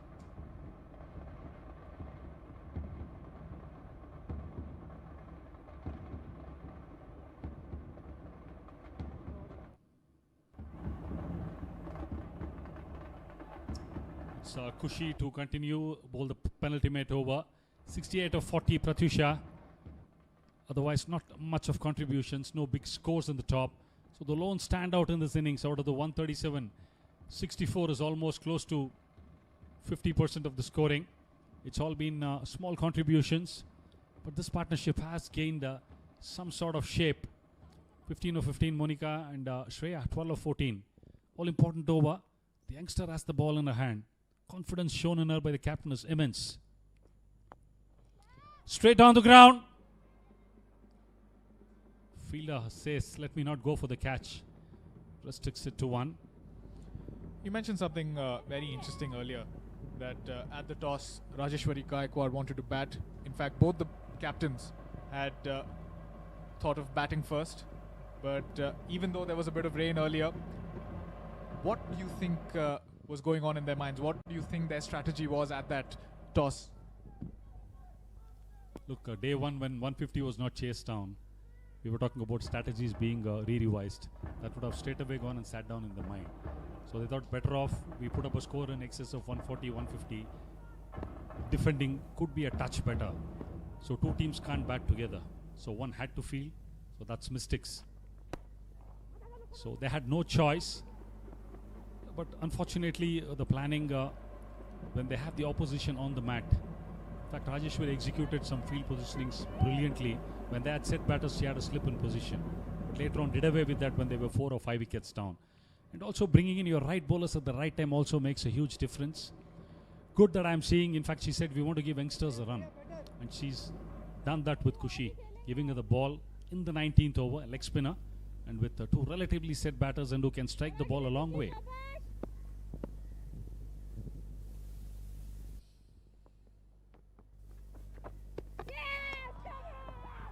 That's another wicket. Just stepping down, missing that, and the keeper was very quick in dislodging the bails. Kushi gets her wicket. Shreya has to walk back. Well tossed up delivery, connecting thin air. Pete Noll ends up, was in no position to get to the ball. Head high, lost her shape. Hint of turn. Simple stumping, but it has to be done. Lose a crucial wicket of Shreya B at this point in time. 13 or 15 as the partnership was building. 6th wicket down. The score reading 139 for Hubli Tigers. 9 more balls left in this innings. What can those 9 balls do for the Hubli Tigers with the bat and with the ball for the Gulbarga Mystics? Well, Monica Patel and Silken, who has now walked into bat, they must be thinking another 15-20 runs from here. Get to that 155-160 mark. I believe it's going to be a 160 finish. It's just a matter of couple of sixes. Silken we thought there's going to be Silken touch from her side. But we saw brutal force. She had a couple of sixes over long on. So can't discount anything. But the only thing is she's up against a crafty, wily leg spinner. 4 fielders inside the ring on the offside. They have sorted out what are the areas we need to bowl to her. 3 on the leg. So what does Silken go to target? Farming strike or going for glory? Ooh, she was going for that Mankard. How many times have we seen this in the international cricket and in the IPL? Very, very interesting here from Kushi. Param, we need to get our terminologies right. It's running out the batter at the non-striker's end. So the term Mankading has gone off a long way. In fact, she's run her out, but she's not appealed for it. Down the ground, straight as an arrow, but not much of timing. Tidying that up, but quick running. Had Kushi gathered that ball, the story would have been different. Would it have been? Yes, that was a good throw there from Roshni, and a decent collection from Kushi, and the non-striker would have been in trouble. Hit that well, but Roshni was very, very quick around that. There we see batter not in the frame. True. First time around bowling the 19th over. So how does it look like? It's pressure, but is the non-striker Monica Patel in a bit of discomfort? She did have a fall. Maybe she's hurt her hand or her elbow. There is going to be some medical treatment coming out to her. The physio. Not good scenes we would like to witness on a cricket field when the physio runs on. Yeah, especially the Hubli Tigers will definitely need Monica Patel when they come out to bowl. She is a very, very important cog in that wheel for the Hubli Tigers. Very crucial for her to stay fit. Of course, an asset. This is the replay where we see the throw coming in from Roshni. And yeah, a despairing dive. Yeah, she's just scraped her left hand. Could be a bit of a damage to her left elbow. And of course, that's a bowling arm. They would need all 100% fit Monica Patel when they come out to bowl. These are the follow the wickets. The first one there, Vrinda Dinesh and Kinjal Patel, then getting the wicket of Nikki Prasad. Kinjal Patel again with that cotton bolt of Divya G. Kinjal has looked very good today, getting another wicket, and that run out of Pratyusha, the all-important run out rather. Against the run of play, I think that was the key. Smart bit of wicket keeping, and this simple stumping, beaten in the air, beaten by the turn. Back-to-back wickets. there was a clutter. This was the last one once again. Halfway down, connecting thin air. Shreya didn't get going. The pressure caught up with them.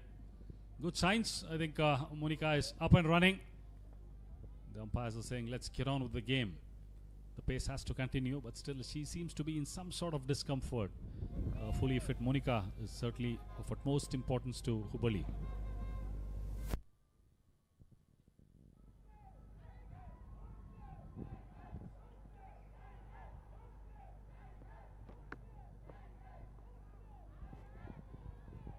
Swing and a miss. Much more happier would be Kushi if she can finish off in the same way. She's had an outstanding time with the ball in hand tonight. Picking up a wicket, just conceding 21 so far. Strong finish is what is required from her for the Mystics.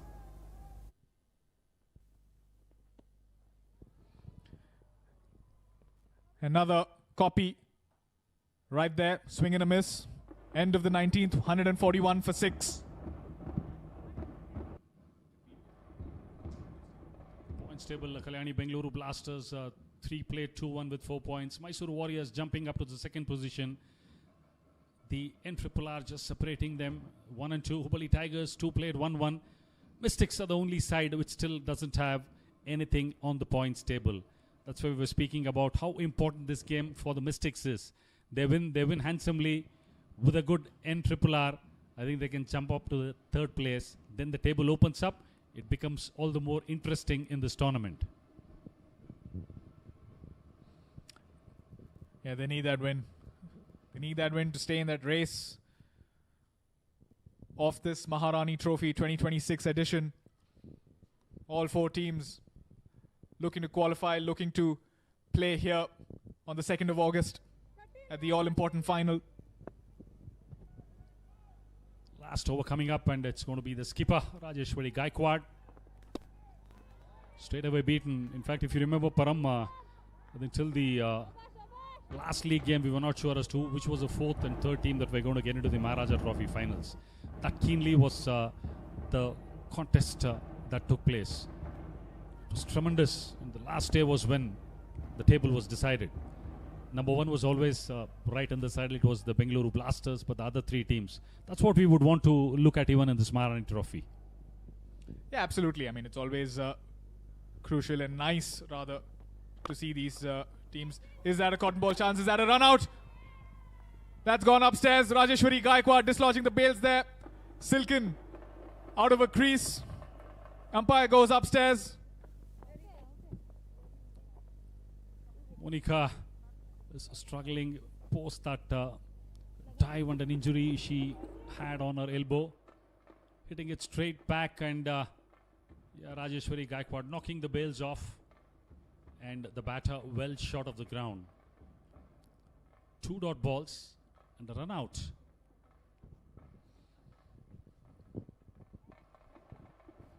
Yeah, Monica Patel now under pressure, has to face the remaining 4 deliveries. They're at 141 for 6, 19.2. Last 4 deliveries, can they get to 155? I still am sitting on 160, but that looks a touch difficult for them. A touch difficult is a very nice word. 150, they should be more than happy. Trying to step out and hit, but a smart piece of work from Rajeshwari Gaikwad. Caught the ball and turned around quickly and knocked the bails off. And Silkin was nowhere in the frame, well short of the ground. How much of a strike in these 4 balls can Monica farm is the important thing. Couple of big hits can change the tide in favor of Hubli Tigers, but as of now, the momentum has been pulled back by the Mystics as they go into the first half. Yeah, so far the Mystics will be very happy with what they've been able to accomplish. Yorked herself. Monica Patel has yorked herself in that delivery there. She could have taken that on the full, but Rajeshwari Gaikwad, another smart operator, she knows what she's doing. Excellent piece of bowling. She knows she's watching the feet of the batter, firing it in. No chance for Monica to create any sort of room or get any elevation on that. This time around, length ball. Picks it up, but absolutely no timing.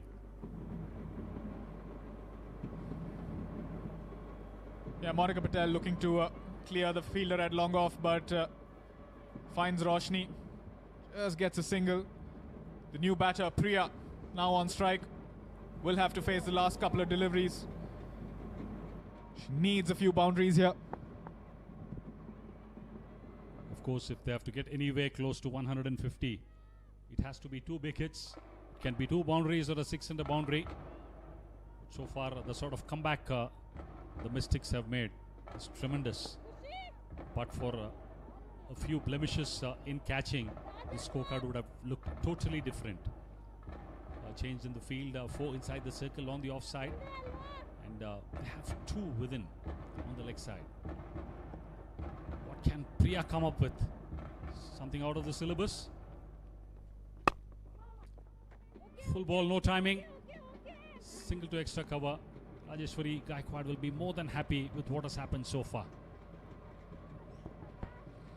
Yeah, Monica Patel back on strike to face the last delivery of the innings. Rajeshwari Gaikwad has been absolutely on song tonight. 1 for 19 in 3.5, not conceding too many runs, not giving away too much, taking that important wicket of Vrinda Dinesh in her first over. Captain has been spot on with the bowling, and she finishes extremely well. Will they turn back for 2? Once again, casual bit of fielding, should have been restricted to 1. Skipper not very happy. 2 considered after last ball. Hubli finished at 145 for 7 at the end of 20 overs. Monica Patel not getting the sort of flourish that the Hubli Tigers were looking for. But overall, they would be happy that they've restricted the Hubli Tigers to 145. But certainly in the catching department and the ground fielding, a lot left to be decided, and the Mystics certainly gave away 15 runs easily in their ground fielding.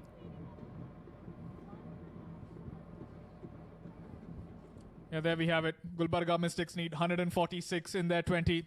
There's the batting card. Pratyusha, what a knock, 68 of 40. Vrinda Dinesh, unfortunate way she got dismissed. And Nikki Prasad was looking good, 33 of 29, but right after the break she got dismissed. A happy bowling card. Rajeshwari Gaikwad 1 for 21, 2 for 29 Kinjal Patel, Kushi 1 for 21, 1 for 26 Harshita. Overall would be happy with the bowling performance, restricting them to 145 for 7 in 20 overs, just the 2 extras, but will certainly be disappointed with the effort in the field. Catching was a letdown, and of course some sloppy fielding, which certainly wouldn't have been to their effect. Yeah, the innings so far starting off with a flourish, some delicate shots, cut off the back foot from Vrinda Dinesh. Pratyusha coming to the party. This was the all-important wicket. Right in front was Vrinda Dinesh. A 6 from the blade of Pratyusha. And then Vrinda got out. After that was the partnership between Nikki Prasad. Some delicate shots along with Pratyusha. They were motoring along. Absolutely no stopping. Started off here. A bat bounce. The ball to turn in front of Kinjal. That was the beginning of a flurry of boundaries. Peppered the outfield. Slog sweeps, sleeve sweeps, and some sloppy fielding adding to the woos. But this was the partnership that carried them on till the first half. This was a standout shot on the up, hitting straight down the ground. Pratyusha was on song after the drop chance. Once again, over extra cover, and this was another beautiful shot.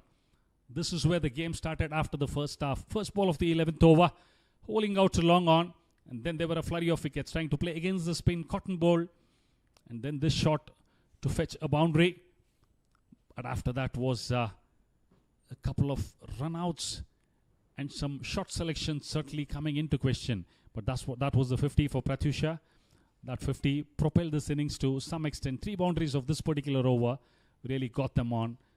And streaky shots, but end of it, what was required? This was a brilliant shot over mid-wicket. This was the turning point. Stutter, an outstanding piece of wicket-keeping. Direct hit. And from here on, there was no look back.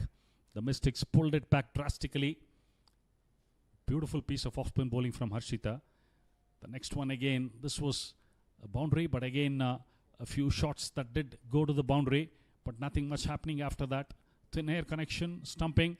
Rajeshwari Gaikwad coming to the party with that last over. Excellent, just giving away 2 singles. In the end, it was overall a good bowling performance, but certainly not on the field. So Hubli Tigers, when they come back, the chase will be 145 for 7, 146 to win. We'll see you soon after the break.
a very respectable total, or is it an easily gettable total?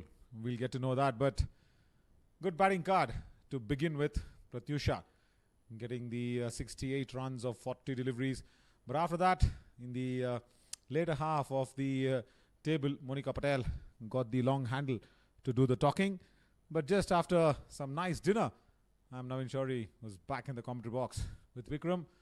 A bowling card should be impressive. Rajeshwari Gaikwad did well. Yeah, I think Rajeshwari Gaikwad did well. Kinjal Patel also pegged back things a bit. Harshita, unfortunate to have some catches dropped off her. Trisha coming in early, opening the bowling. Good exposure for her. Wasn't a bad analysis at all. Nanisha just got those 2 overs today. So all in all, I think 145 is something they look back on with a little bit of pride, restricting the Tigers to that. Remember, the Tigers won the toss and had their option of what to do first.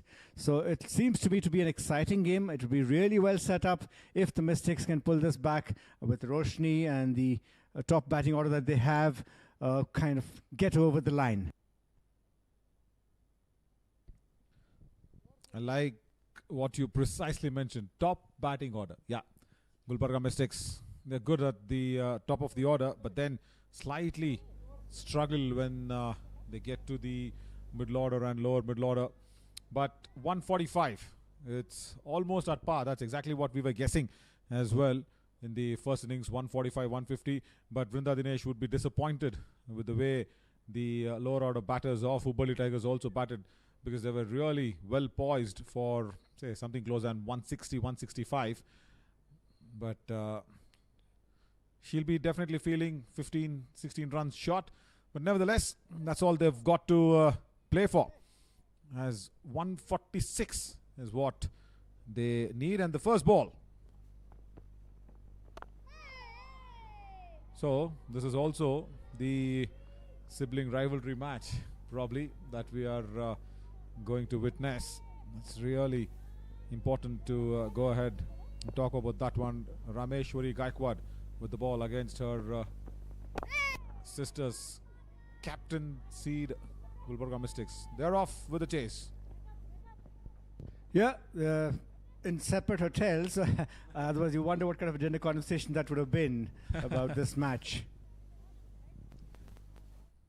All that Rajeshwari Gaikwad would have thought is somehow to get those first points on the points table.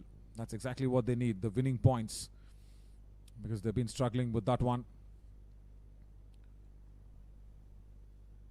Prerna got off the mark. And quickly she has to hurry. Monica Patel at mid-off, shies at the stumps. But the batter was comfortably in. Krishika Reddy had to hurry at the last few strides, but she did really well. Yeah, just checking what to do and just scurrying off and just about in. It's not actually running her bat through the crease, but then she's in.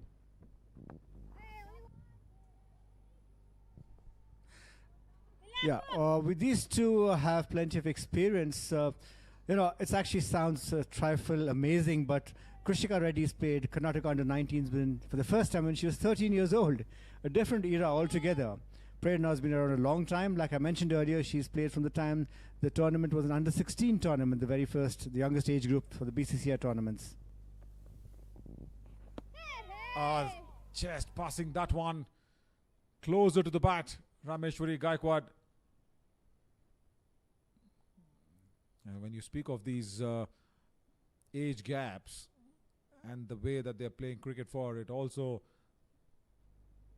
actually highlights another fact that they need to have different mentalities. Monica Patel now doesn't hit the stumps on the direct. Once again, Krishika Reddy was found wanting. If she had hit this one, then definitely Krishika would have been short of her ground. First over gone, 4 for no loss. Different age groups, different mindsets that we were talking about.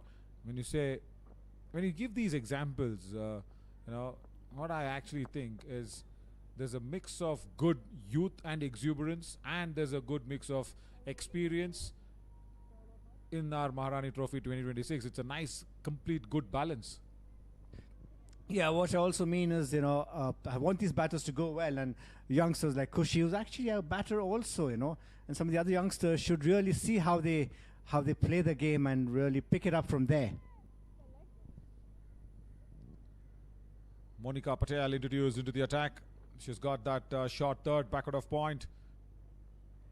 Covers an extra cover on the offside. She's definitely planning to take the ball away from the right-hander for sure.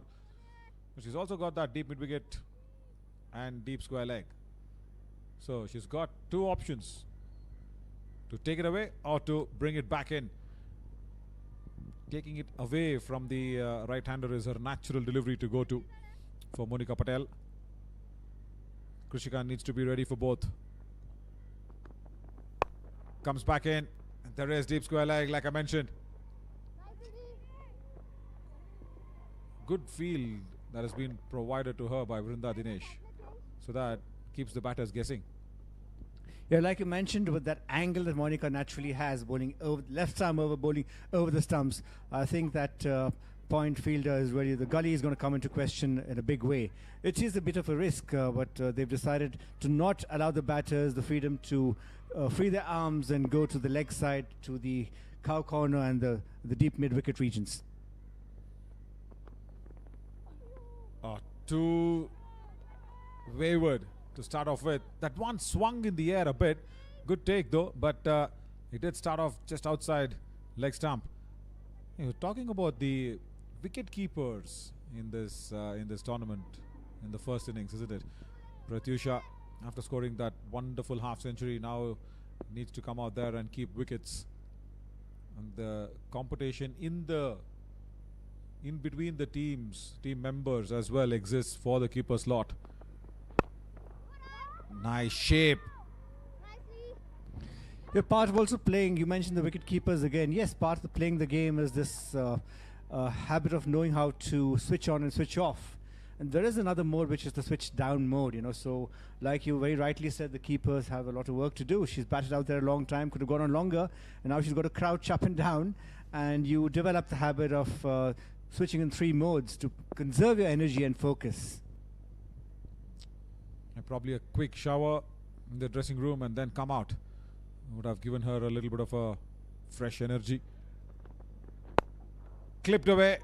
That's in the gap towards deep mid-wicket. Boundary. How very well placed by Prerna. That's the first one for the Gulbarga Mystics. It's a beautiful shot by Prerna, just knowing exactly what to do. Just that leg stump line, and she saw that straight away and clipped it away, as you very appropriately said. No harm hitting in the air. There is no fielder there. She's bisected the fielders absolutely perfectly. Wonderful start there by Prerna. And nothing wrong with Monica Patel trying to see if the ball does come back in with that fuller length. She's bowling into the wind as well. Pulled away. This is even better. Another boundary. Cracking shot from Prerna to get that towards the long on region. Yeah, Prerna absolutely merciless, telling Monica, if you stray in line, that's when I'm going to send you to the deep mid-wicket. This time, straying in length, and just very quickly Prerna rocks back and just punishes that bat. No chance for the fielder at all to stop that ball. Wonderful batting display here. And both the boundaries, I would rather put it down to say more placement than power. She does not want to hit the ball hard. Now around the stumps. Oh! That one came back in even better. But when you look at those two boundaries back to back, both the boundaries actually were really well placed, because both of them went towards the onside. That was the first one. That was clipped. There was deep mid-wicket and deep square leg. And then the other one was just to the right of mid-on. You have the ring of fielders on the offside. She does not bother to disturb them. It's all on the placement from Prerna. Now it's I was about to say found the gap, but backward of point, but good stop. Very good stop. Good over for the Gulbarga Mystics here. 11 of Monica's first over. 2 gone. 15 for no loss.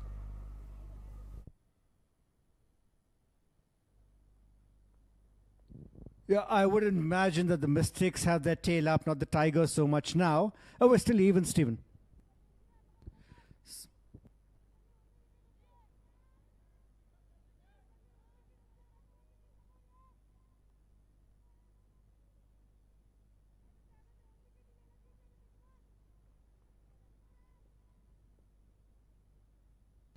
Rameshwari Gaikwad has a slip.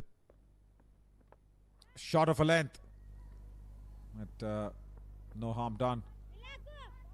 What do you want to put down to the fact that Gulbarga Mystics would have had, say, 20 runs lesser to chase if they had taken those catches?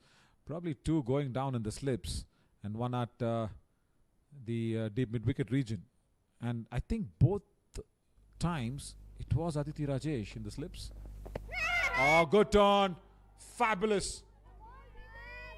Yeah, those things do happen, and I've said earlier that she's actually one of the better fielders. I've seen her pick up blinders sometimes, standing in different positions, sometimes in the cover position. So Krishika, in her inimitable style, that lovely waving bat, but gets beaten there. Again, hasn't been timed beautifully, but they will get that single. And then she'll have to forget that one very soon.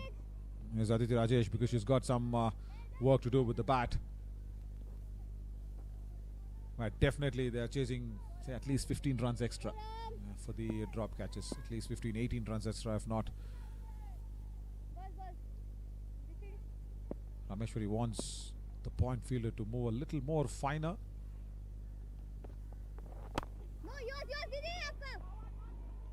And the impact of having Monica Patel at the other end has also aided Rameshwari to go ahead and tie things down wonderfully well, because as an off spinner coming in to 2 right-handers, yeah, she's done really well in the second over. So yeah, the 2 fielders outside, as Navin mentioned now, are long on and a cow corner which is very wide. Yeah, that's the perfect protection, and now she's got that minute adjustment at that short mid-wicket coming in more squarer. So that shows that she's going to bowl the ball a lot slower. Yeah, perfect. That's the execution that is been wanting for. The moment you bowl a little more quicker, you give the batter extra bit of time to play that ball behind square. You wouldn't really be expecting a lot of turn with this new ball in this time, so she's going to have to be careful with her lines, otherwise she's clipped away to the offside. And also the speed. Yeah, see? Comfortable speed for Rameshwari Gaikwad. End of the over, 3 gone, 18 for no loss.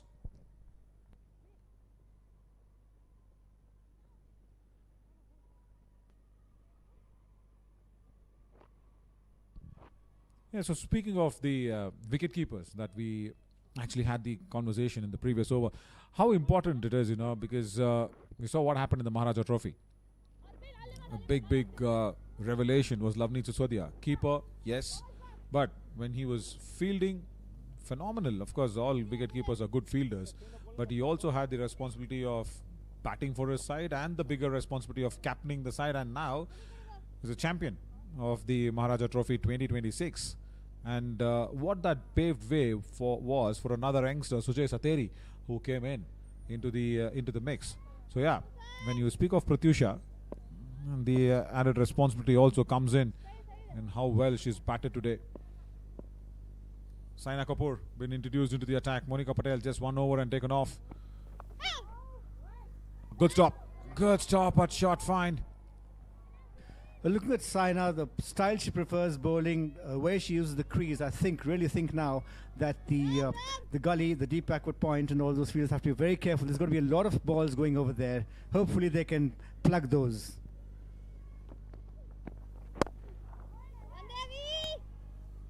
And how well that is Prerna read Monica Patel, isn't it? Because she knows that it will always be going ahead and asking for the ball to go away from the right-hander, but it is also the way that Monica wants the ball to come back in when she had that deep mid-wicket and deep square leg. Probably that's why Vrinda Dinesh has thought that Monica has been well read and she's been taken off. Well read by Prerna, I mean.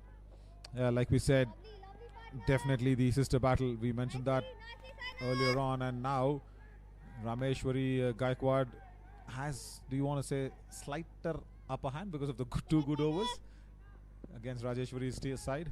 I think that the Mystics are unfazed at this stage, honestly. Krishika knowing how to set the tone I probably see a big one coming sometime this over. There's got to be a boundary coming. So we'll wait on that one. Vikram, just because you're standing, that doesn't mean. Oh! It also means the batter wants to go big. Oh, Krushika. Stop listening to Vikram. Yeah, there is, of course, in every team the thought that this over must finish well for us, batting team or bowling team. So both sides do whatever they can to achieve that, usually. Yeah, true. Down the leg side. That's in the gap. Prerna once again finds another boundary behind square leg. It's another Kalyani Motors boundary for her. 4 gone, 24 for no loss.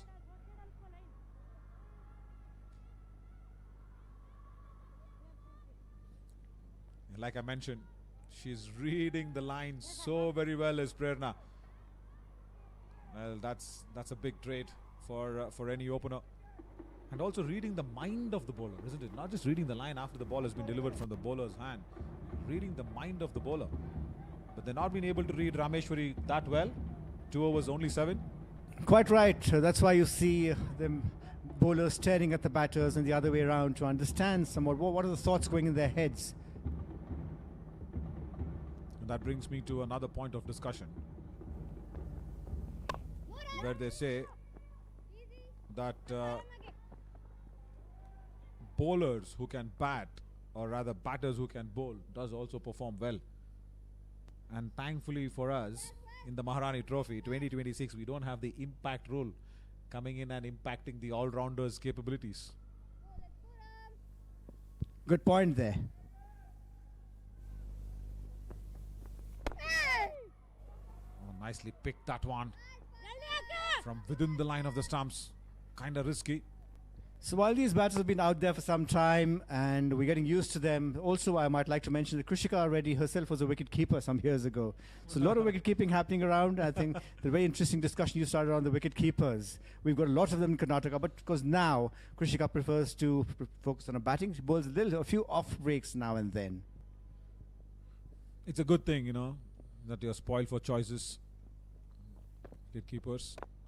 Uppishly played over the top of Monika Patel, but she should pull this back wonderfully. She does execute the same, like I said. Good fielding, really good fielding. And she saved 2 important runs for her side. Yeah, Krushika just trying to get over that fielder, a little more power. The ball would have gone to the fence, but sometimes you've got to be careful not to overhit the ball. You just talk about providing power, but in the process, that's a lovely stop over there. You end up skying it, so she's checking her shots quite carefully. But this is a good spell from Rameshwari. She's got long on. And more importantly, what she's also done is, a very good friend, K. Srinath, always me and him keep coming up with this line, matchup. She's really bowled well as an off spinner to both right-handers as the opener. She's not been conceded for a single boundary though. Top edge. Did I say something that will not excite the Hubli Tigers' outfit? Boundary behind square leg. I said she's not considered a boundary. There we go. But our good friend Param Shah will say that it is a blessing for Gulbarga Mystics. Yeah, wonderfully put away there. Another Kalyani Motors boundary to the Gulbarga Mystics. They've not lost too much momentum at all. In fact, they've set up good momentum here. Very good momentum. Strongly struck. Some bit of a work. Well done. Nice start, nice beginning. Nikki P does well at long on. 5 overs gone. 34 for no loss.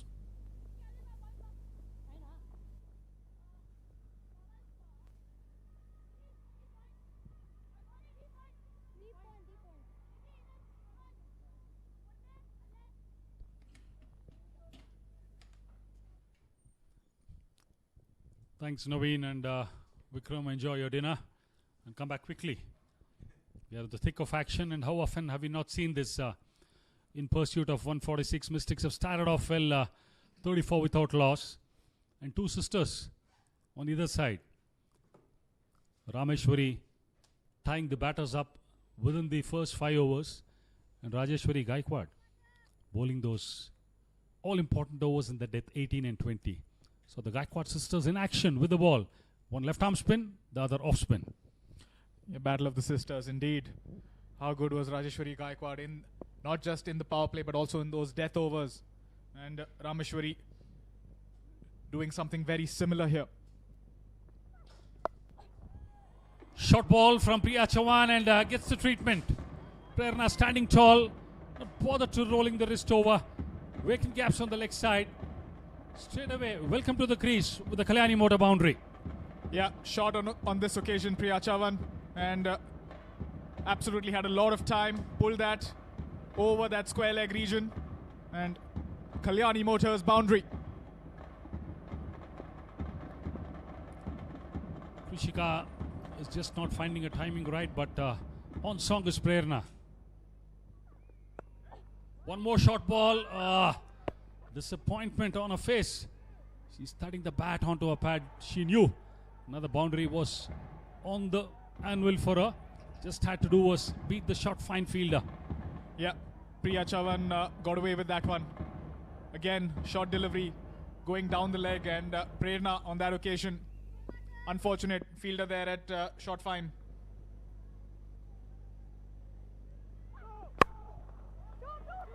No ball called. Is it a one? And they turn back quickly for the two.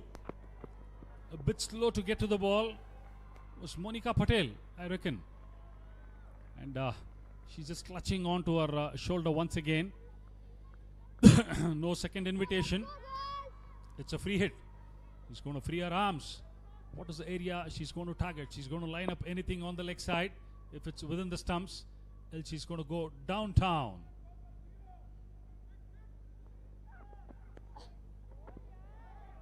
Wide. She has to re-bowl that, and the free hit still stays. We were talking about fortunate that the short fine fielder was there. It was fortunate for the bowler. Unfortunate, she just had to get it either 3 meters left or right. Acres of vacant land there. Just the boundary header was the deep square leg. She wouldn't have had any chance if it had beaten the short fine. Pressure on Priya Chauhan.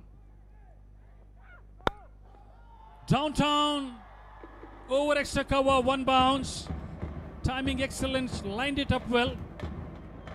Do we wait for the signal? No, it was off the free hit. Yeah, fuller here from Priya Chauhan. Beautiful balance there, getting down on one knee, playing that over covers.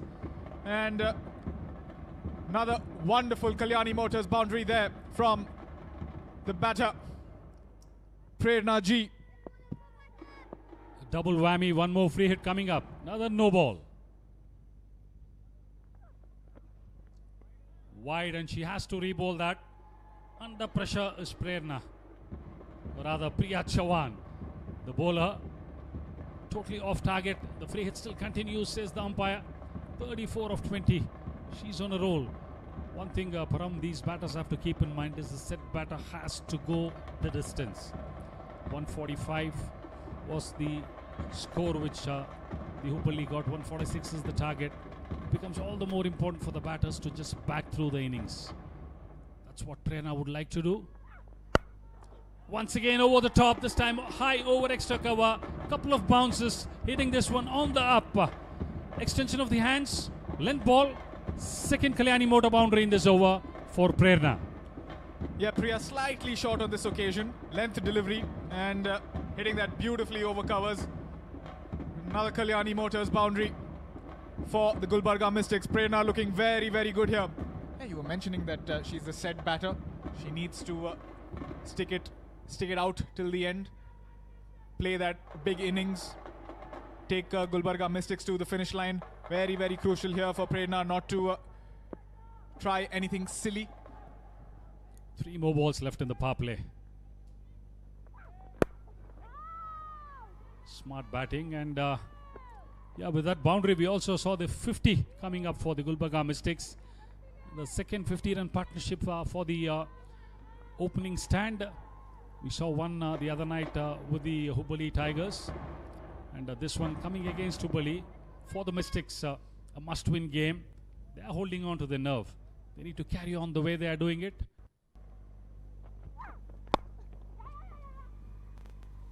And Priya Chavan, 19 conceded in their first 5 balls. Certainly, medium pacers had a good time when they did bowl in the first innings, but Priya Chavan has just struggled a touch bit with the direction. She sprayed a couple on the leg, couple outside the off. Pressure is showing. Yeah, she's finding it slightly tough to get her rhythm, get that line. She's looking to bowl outside of that wide Yorker region. Across the line this time around, Krishika, first boundary for her. Finishes off the over in style. 3 boundaries in this over. 23 conceded by Priya Chavan. End of over number 6. 57 for the loss of no wicket. Gulbarga Mystics.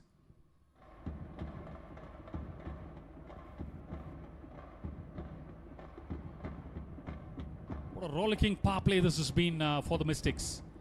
Looks like what the doctor ordered. They've come up with the same. The prescription has been on and they've followed every detailing which the doctor has ordered. Yeah, Gulbarga will be very happy with the way they've gone about their business in the power play. 57 for no loss. As you can see, fall of wickets for the Hubli Tigers when they were batting.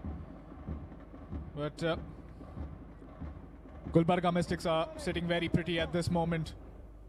Now the skipper, Vrinda Dinesh, coming on to bowl from the Anil Kumble end.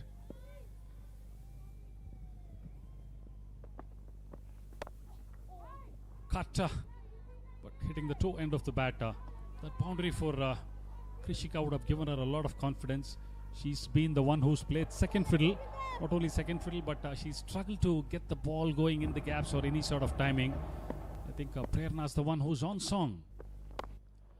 This time inside out over point, but not great timing on that. Nevertheless, they'll get a comfortable 2 as the cover fielder was very much in front. More of an extra cover. Vrinda Dinesh, the sort of field she's got, she's going to target outside the off stump. 2 boundary riders on the leg side are one in the cow corner and the other at long on. So the line is going to be pretty predictable. Outside the off stump. In fact, wide outside the off stump. This time going down the leg and just a small shuffle across the wicket. Prerna Ji plays that over that short fine leg fielder. Another Kalyani Motors boundary. Smart batting, slowed that up, exposed all the 3 stumps. Just scoop that ball over the short fine fielder. Pure timing, no power. Clever batting, picking the gaps at will. Boundaries yellow for the Mystics. This time around finds the gap and races away to the left of the long off fielder. Prerna is dealing only with boundaries and just 1 striking distance to a well-deserved half century. Yeah, slightly fuller here from Vrinda Dinesh. Didn't have to move as much. Prerna Ji, beautiful cover drive there. And another Kalyani Motors boundary. Looking very good here, Prerna.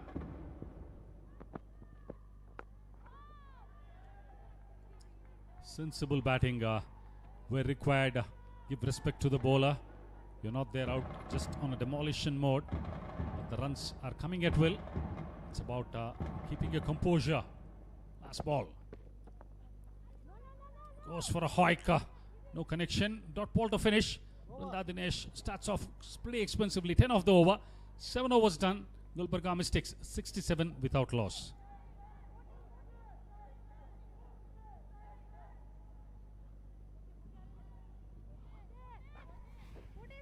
Certainly, Vrinda Dinesh, the captain of the Hubli Tigers, will be scratching her head. Where is that wicket coming from? That's the question for them. And as of now, Prerna, the way she's striking the ball, it's just that she needs to spend another 5-6 overs in the middle. That would be a walk in the park, but too early to talk about it. 67 without loss, 85 at the halfway mark. But we've always seen teams just lose their way out once that break happens. We see a bowling change now from the Rahul Dravid end. More pace. And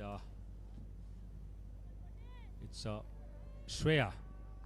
What sort of an impact can she create with 2 informed batters in the middle? And Krishika, this is the opportunity for her to just get her eye in, though she's been playing second fiddle to Prerna. Once again, 2 fielders inside the ring on the leg side is what worries me. the short fine and one next to the umpire at square leg. The next two fielders are boundary riders, one literally in front of deep mid wicket, the other at long on. The lines again have to be very, very tight. The good thing is the keeper is coming up to the stumps.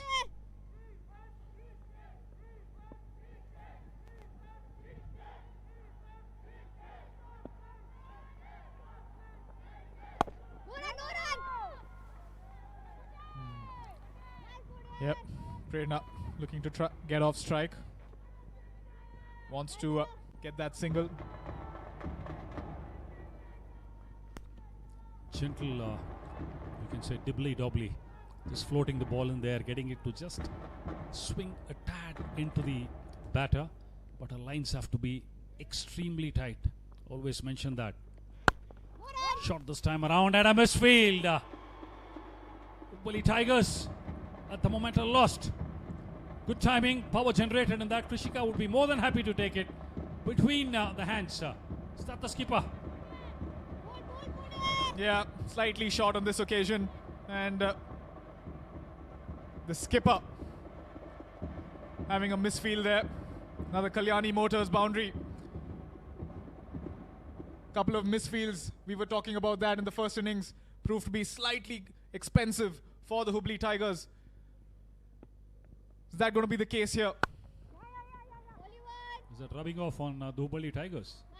Absolutely, in whatever games. This is the third game in the night we are witnessing, day 3. We have absolutely not seen any dew. In fact, we had a small spell of rain once the first game got over. And obviously, certainly we don't see any dew that has come down. But fielding, yes, especially the ground fielding and catching off the Gulbarga Mystics were a lot left to be desired. The sort of standards they've set for themselves in this tournament was far, far much below that. Nudges it to the right, and she will raise the bat. Well-deserved half-century. The second one for her in this tournament. 50 of 30. A subdued celebration. Number 23 is the jersey. Make a note of it. Prerna. This name will do rounds, and in the days to come by, she's going to be the next superstar from Karnataka. There are a lot of people who are going to really keep watching this youngster. And what a platform, and she's really setting this ablaze. Yeah, absolutely beautiful knock here so far. Played very good in that power play. Looks to continue now. Once again, flared through the offside. Excellent timing. Width on offer. No chance for the fielder at sweeper cover. Second boundary in this over for Krishika. Yeah, wide from the bowler there, and batter quick on it, Krishika. Good effort there in the deep, but goes down and vain for another Kalyani Motors boundary. Expensive start. We had 10 of the first over from Vrinda Dinesh, and followed up by another 10 runs in the first 5 balls for Shreya. Back-to-back overs which have been quite expensive. Coasting they are, the Mystics. Slowed up nicely. Finishes with a dot ball. Some solace. 8 overs done. 77 without loss are Gulbarga Mystics.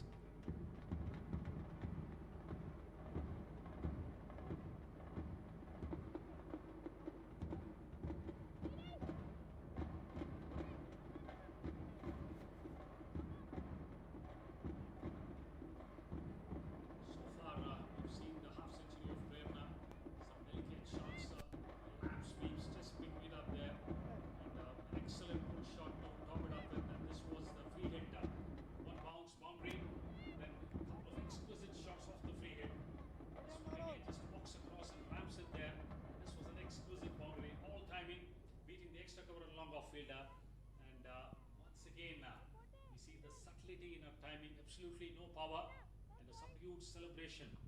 50 not out. The job is not done.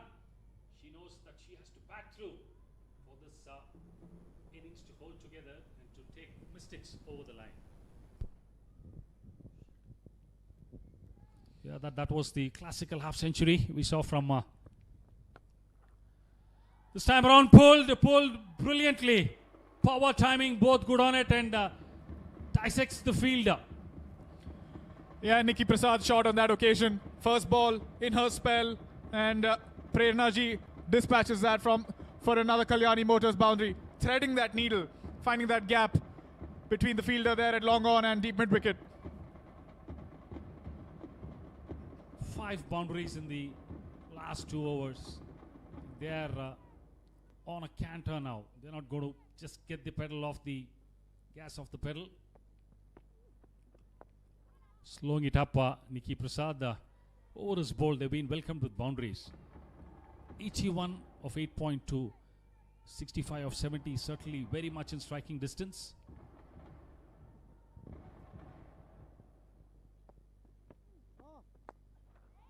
Yeah, takes that on the full, but will only be a single. Krishika G here, 22 of 20. She's not really changed her gears, but complementing Prerna. Prerna obviously playing the anchor's role. Free hit on the back foot. Monica would have been good enough if she had just stopped that ball. There was no chance the batter would have got out of a no ball. Diving in front. Second boundary in this over. Yeah, another short delivery here, and Prerna's not going to miss out on those opportunities. Didn't time it, and Monica Patel, valiant effort there, but I think she's struggling a little bit. We saw that in the first innings when she went to dive to get that run.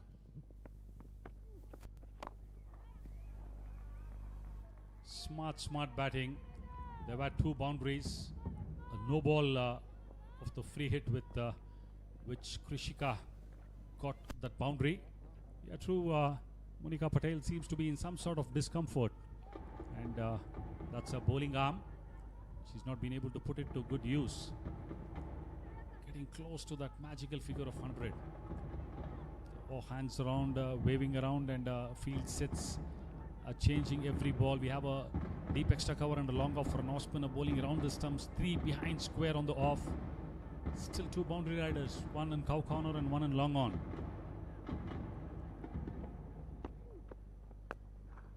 Hits it hard.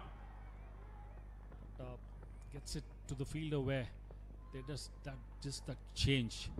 11 runs conceded in their first 5 balls. We've seen 2 10-run overs. One from Brinda, the other from Shreya, followed up by another 10. The last 3 overs have been extremely productive for the Gulbarga Mystics.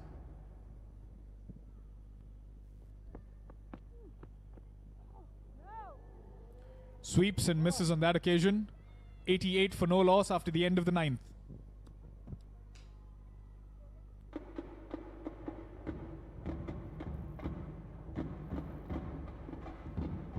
When the going is good, they need to realize that we've seen this on more than a couple of occasions when team in good positions have lost a wicket, and there's been a slumber and they have found it pretty tough to recover. And mind you, Mystics are on course to get 2 points on board, their first win in this edition of the Maharani Trophy. And they certainly would leave no stone unturned, and Prerna for that certainly is the most important batter out there. Because Krishika has played second fiddle. She can in fact take a chance and try to go for glory, but not Prerna. Saina Kapoor comes back from the Rahul Dravid end for a second over. Straight away an appeal, but clearly umpire had no interest. It was going down the leg. Again, one fielder inside the ring on the leg side is shot fine. Dangerous lines to tread. 3 boundary riders.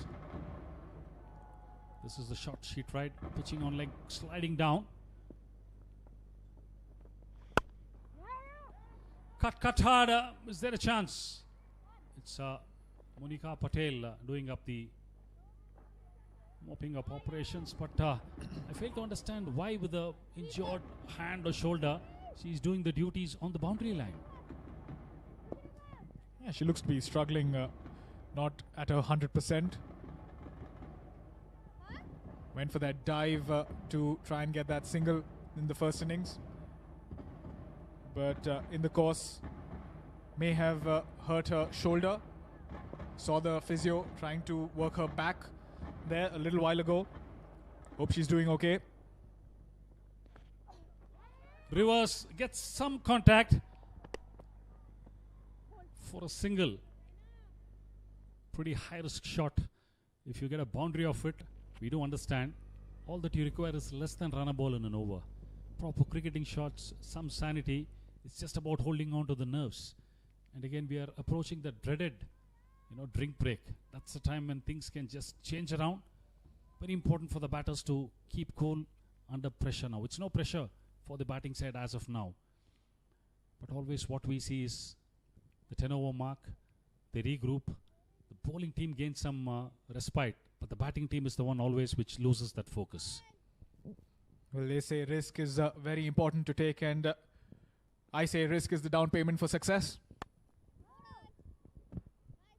Yeah, could be at what cost is important. It's about the situation of the game where you look at taking that risk. Absolutely. Your required run rate is just 5.42. Do you need a reverse is my question. Play down the ground, long off. There's a single.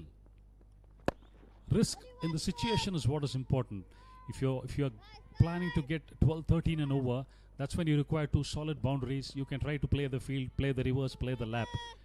But the question arises, is it necessary for you to try that when you just need less than 5.5 and over?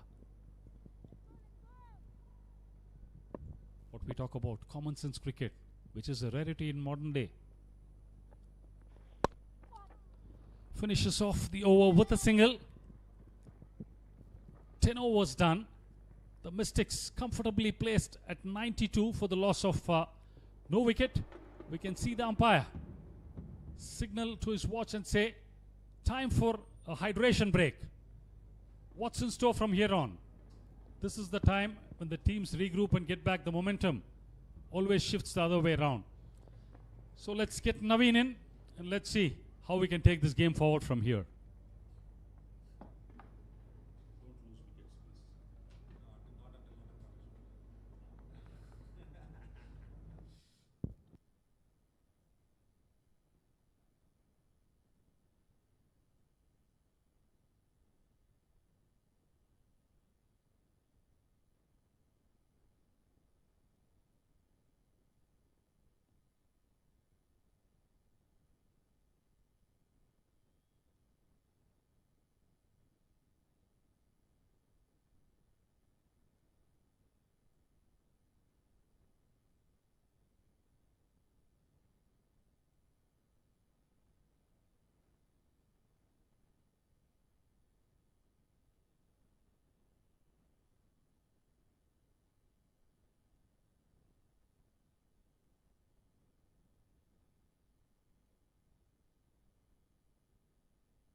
Looks like the skipper Vrinda Dinesh is going to continue after that drinks break. Beg your pardon, Monica Patel will be bowling after that drinks break. And alongside me, I have Naveen to take the rest of the innings forward. Thank you, Param. Good evening. And yeah, I think first time today. Lucky Saturday for me. But yeah, Monica Patel, nice decision first up, I should say, from Vrinda Dinesh. Just after the drinks break, she knows that she needs a wicket. She's brought her ace bowler back. 92 for no loss. Gulbarga Mystics. What a start. one of the best starts in the entire tournament of the Maharani Trophy 2026. I think entire Maharani Trophy history. It's never been a situation where we've seen a 100-run partnership. And Prerna now will be cautious, because what happened when the Hubli Tigers were batting? Exactly after the drinks break, they lost the wicket. First ball, hold out in the deep. That is what Gulbarga Mystics do not want to repeat. Yeah, but Monica Patel still looks like she's struggling a little bit.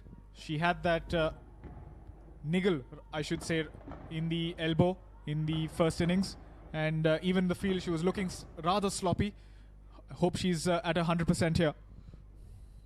If not, she should get to the 100%, because now Hubli Tigers need a wicket from her. Oh, beautiful looking drive. But what happened to Priya Chavan? In that 1 over, things completely shifted gears. Couple of no balls, couple of wides, free hit, and then Nikki P comes on, another no ball, free hit goes to a boundary. And yeah, you spoke of Monica Patel's fielding effort in the deep. It was during that.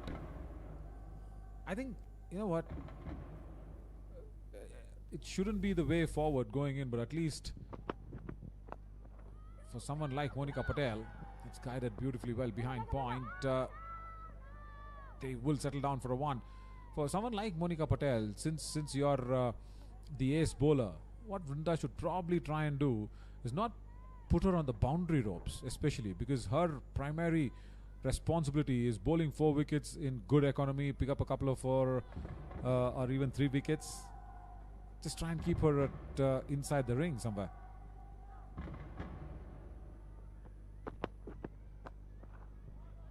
But I might sound like as if, save Monica Patel from the ball, but you don't have another choice, isn't it? I concur with you on that. Important for your ace bowler to try and save her energy, not exert too much. Saw this earlier. Bit of a good attempt there from Monica Patel, but unfortunately that she fell on that same elbow that may have hurt her in the first innings. Yeah, that is why I'm just trying to say, keep her inside the 25-yard circle. Short third, short fine. And even yesterday, she had that issue there when she was going forward, full length dive. She was in 2 minds. Knee first bangs into the ground. And for your fast bowler, knees, elbows, hands, yeah, everything's very important. Good camera angles though again. Top edge. Is this a chance that Hubli Tigers were waiting for? Yes, they were. And Prerna has to depart. The ace bowler strikes, and Monica Patel, this is why we call that she is the ace for the Hubli Tigers bowling attack. Yeah, we were mentioning this earlier. Soon as the break is done in that first over, try not to do something silly. And she mistimes that. Nikki Prasad is not going to drop those. Beautifully taken. That's the first wicket for the Hubli Tigers. The set batter Prerna has to walk back. Why go for a slice when you played 5 good deliveries? Last ball of the over, Prerna will definitely go into the dressing room and kick herself for that one, but she's played a good hand. Played a very, very good hand for sure. She'll be really disappointed with the way that she played that shot. 62 of just 39 deliveries, 11 boundaries. What a good start she's given. Last ball before the wicket, this is all what she did. Timing and placement to perfection. She started off against Monica Patel really well in the first over, and then she took Priya Chavan's no balls and free hits to the cleaners. And this was the shot for me of her innings. The extra cover loft to drive. She was really looking good, and she was poised for a big one. Just before she sliced one up in the air and come back live. We'll show her wicket as well after this. Single to Krishika. But yeah, the slice, Monica Patel there in the deep. Again, she's in the deep. I think the reason why they would have kept her in the deep is maybe needs to hydrate, maybe try and keep her a little relaxed, keep her away from the action in the 30-yard circle. Good point. As you can see, Monica Patel getting the wicket of Prerna. There was no need for that slice, absolutely no need for her to play such a drash shot. That what is more disappointing for me is, we missed out on a milestone of a opening wicket partnership of 100 runs. We were very, very close. 97 is what the highest opening pair is now. The record stands 3 runs short. A good point that you made. Hydration. And that's why probably bowlers do tend to stand at deep third, deep fine. But for me, deep mid-wicket is a very crucial position. There she is. When you say hydration, there she will go for a bottle of water or a sip of water. The 12th fielder, 12th player of the side is sitting behind. We'll try and show that to you once again if possible. But yeah, for me, a short third or fine leg position is better, even for hydration. Yes, absolutely. Try and keep her away from where the action is at. Make sure she gets some rest. Hit that over the bowler's head and will just be a single. Very important here that when Monica Patel does come back for her next spell, that she's at 100%, not exerting too much of her energy. Yeah, in this day and age, there might be some counter arguments saying, why you're trying to hide a fielder? But I'll tell you what, we're not trying to hide any fielder here. We're only trying to say that she probably might be carrying an injury. 15-20% injury to the body, and then she's running around in the deep, and she'll have to come back and bowl again. 12 gone, 100 up for the Gulbarga Mystics now. 100 for 1. And there we see Monica Patel again coming back to her bowling stride. Yeah, see, we need to actually also acknowledge the fact that we are trying to build a 360-degree cricketer. Agreed. But current scenario, current situation also has to be taken into account.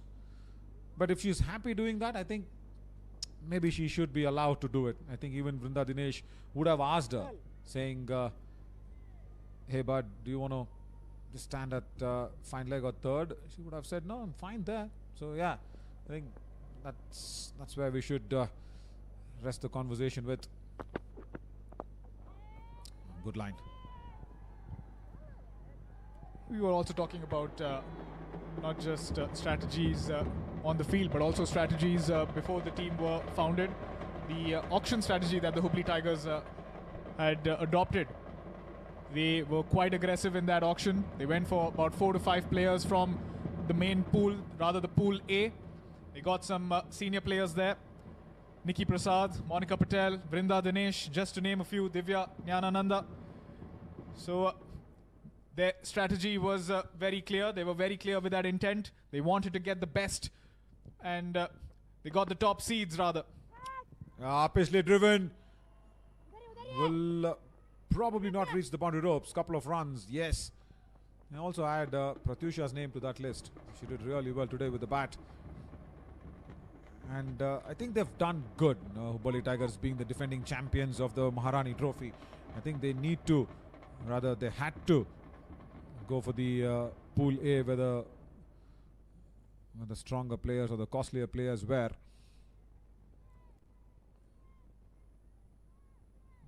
But Gulbarga Mystics, they have done something really out of the ordinary. In the last couple of matches, they've been pretty ordinary. And today, it's been extra special. Especially from Krishika as well. We were speaking so much about Prerna's inning. And just spare a thought for Krishika. Yeah, good running here between the wickets. Absolutely, Krishika has played an important role there in that opening partnership. Trying to rotate that strike, give the strike more to Prerna, and she played the anchor's role. Yep, Gulbarga Mystics need that 2 points, need to get this victory, need to stay in that race for the Maharani Trophy. And even Roshni Kiran in at number 3. Wonderful looking drive just for 1. She also needs to understand that this is not throw the sink at everything sort of a run chase. Run a ball 40. Roshni there being for say 16th over, 17th over, match is under the control of the Gulbarga Mystics. Absolutely. She's another very, very seasoned campaigner. Been there, done that a few too many times. Roshni Kiran, very, very experienced. Now she's going around the wicket to try and bring the ball back in. That's why there is that deep square leg, deep mid wicket and long on. Oh, watch out. Probably that shot was not really on. She was trying to open the face of the blade. Krishika, thankfully it was a slow delivery.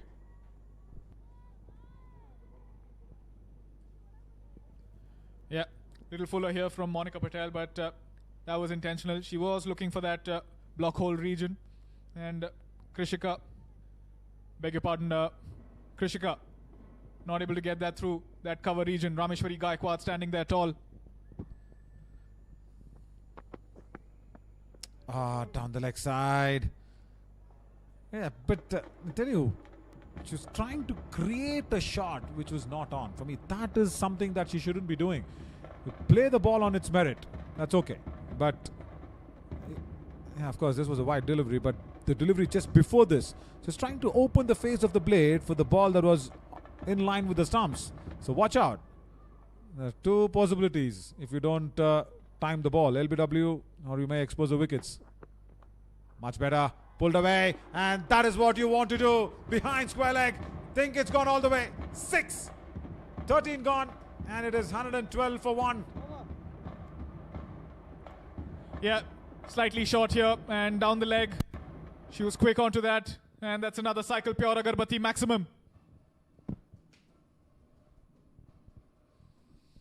We've spoken so much of the cycle pure Agarbatti and the Kalyani Motors. You know, everybody coming in, Kalyani Bengaluru Blasters, Mysuru Warriors.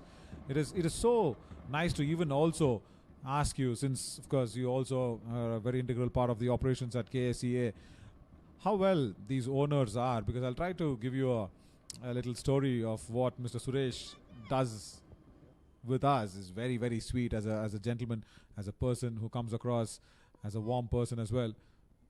As Shreya Pote will come back for her second spell from the Rahul Dravid end. Oh, tries a slow delivery. Becomes tough for Pratyusha. Thankfully that there was no extra run. When we were in the Maharaja Trophy at Hubli, I'm sure you know that story as well.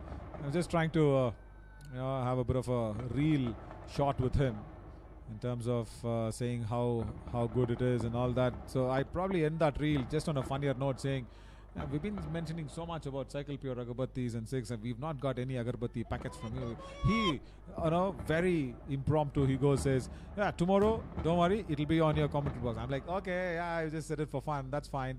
But then, it did happen. The next day we walk into the commentary box, there's 4 packets of cycle pure Agarbatti packets. Well, that's just been the generosity of the Cycle Pure Agarbatti team and the Mysuru Warriors, but not just them. All the 4 franchises have been very, very critical in the success of this Maharani Trophy. They've been very, very supportive of the KSCA and continue their support over the years. That's what builds strong relationships, isn't it? Another slow delivery, good disguise. Shreya now understands that dot balls are the keys to unlock something into the middle order or the lower middle order of the Gulbarga Mystics, which is struggling. But from here on in, let me tell you this, even before the 14th or the 15th over kicks in, if here on in, if the Gulbarga Mystics go the other way of the result, then it is not Hubli Tigers' achievement, it is the big mistake of Gulbarga Mystics. Big shot attempted, long on, will be cleared comfortably. Krishika gets another cycle pure Agarbatti 6 over long on. Yep, this one was pitched in the arc by Shreya, and Krishika is not going to miss out on those opportunities. Sailing over the fielder's head. That's another cycle pure Agarbatti maximum. And also, she made sure her head position was so straight when she played that shot down the ground. Did not overbalance herself, did not fall over into the shot. It's not easy to play that shot. For that, the head needs to be so still. Slow ball. She's expecting that one. Yeah, she was immediately expecting that one. That's why that bat swing, you saw that, did not come in the normal flow. Yeah, this is smart cricket. After the maximum, she just rotates that strike, keeps that scoreboard ticking, gives the strike back to Roshni. This is very, very crucial and critical here for the Gulbarga Mystics. I think one risky shot and now it's under 6 runs and over. I'm pretty sure that they do not want to take another risk unless and until they're thinking of a better net run rate. I'm sure they're not. Well, I think the idea is trying to get those 2 points on the table, try and secure their first victory, continue being in that race for the Maharani Trophy. Of course, the net run rate will definitely come into play at a later stage of this tournament, but for now, I think the idea is to just get that W next to their name. And that all important 2 points, like you said.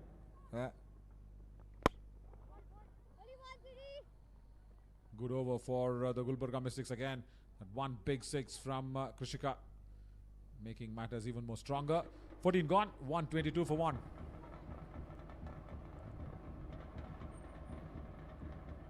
Yeah, like we were talking about the positionings. 2 points for the Gulbarga Mystics as it stands. Because 6 overs, 24 to get, you will definitely back the batting side. So 2 points, that means the entire table once again gets completely opened up. It's the second cycle of the round robin that we are in. Yesterday being a break day, all teams played each other once a couple of days into the tournament, and now imagine Mysuru Warriors winning their second match, and if Gulbarga Mystics get this one, it's going to be really interesting as we approach August 2nd, because top 2 teams will go into the finals, and from here on in, Gulbarga Mystics should not lose momentum in any match. They've got a good momentum in this match, yes, agreed, but if they have to feature in the August 2nd finals, they need to probably win everything. Good delivery, Priya Chavan. They sneak a single there. Priya Chavan in her first over sort of lost the plot there. A couple of no balls, a couple of free hits, few wides, and gave away too many runs, gave away 23 runs in her first over. She really needs to come back stronger here. Brave enough here from Vrunda Dinesh that she's gone to her for the second over. Now where you just probably need 23 of 35. Don't tell me Vrunda thinks that the control on the match is gone or over. It's another wide delivery. That should not be the thinking. I'm sure that's not the thinking. She's just trying Priya Chavan just to, I don't know, probably give a break to Monica Patel 1 over and try and bring her from the other end, because she's got 1 over left up her sleeve. Just 3 overs been bowled, 27. You can't wait for the 20th over to come in. Rameshwari Gaikwad has got 17 runs only in 3 overs. Sliced it beautifully. Over point. That will definitely run away to the boundary at deep backward of point. Yeah, like I said, it's a brave decision to go to Priya Chavan again. Yeah, slightly wider on this occasion again, Priya Chavan. And she's not going to miss out on those opportunities. Krishika, she's looking very good here, 46. And she's just 1 stroke away from a half century. Again, it was wide, it was a half volley. All that Krishika had to do is just slice it over. You can have that team discussion, team meeting. 1 year to Vrunda Dinesh, another year to Monica Patel. But it's important what Priya Chavan will do between those years. From the head, from the brain. And that's definitely cluttered as of now. Definitely cluttered, like I said. Yeah, as they say, too many cooks can spoil the broth, but Priya Chavan really needs to dig deep here. My question is, why even go for the broth when you tasted was a little bitter? 1 over 24 runs. And come back to the second over again. I'm sure she's a very good player, Priya Chavan. I'm not taking away that fact, but you definitely have off days as players. You definitely, as humans, we all have off days. But, you know, as a player, you definitely have a double off day on a single day if you're not performing. But at this juncture, at this occasion, Rameshwari Gaikwad had 1 over up her sleeve. Monica had 1 over up her sleeve.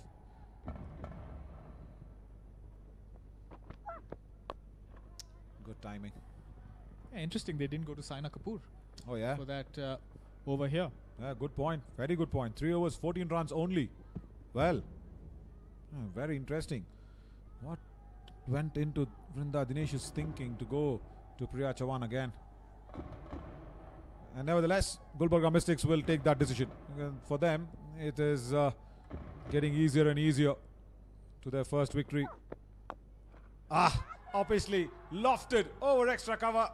The fielder overruns that one, but then regains her momentum, gets it back. A good shot there from Roshni. Fielder there at covers inside the 30-yard circle. She went over covers and gets a couple. Again, that width on offer to free the arms. Thankfully, the ball did not go through to the boundary rope. She overran that one very quickly there, Diksha. Also that they went to Priya because maybe their bowling resources are limited. They could have gone to Saina Kapoor. They could have gone to Monica Patel. They could have, the captain herself could have come into bowl. But maybe they're saving Rameshwari Gaikwad. I don't know why. They could have maybe given her another over here. You've asked a 100 marks question for which Vrinda Dinesh might not have an answer for 5 marks even. Good stop. 15 gone. 132 for 1. It's getting easier and easier for the Gulbarga Mystics. And to take you through to the next 5 overs, Vikram and K. Srinath. Probably Srinath has an answer for what Param asked for the 100 marks question. Why Priya Chauhan again? Let's see.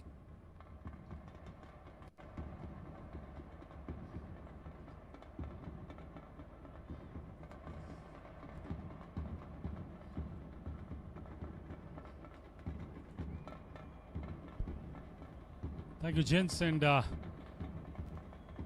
was the bowling card briefly on display.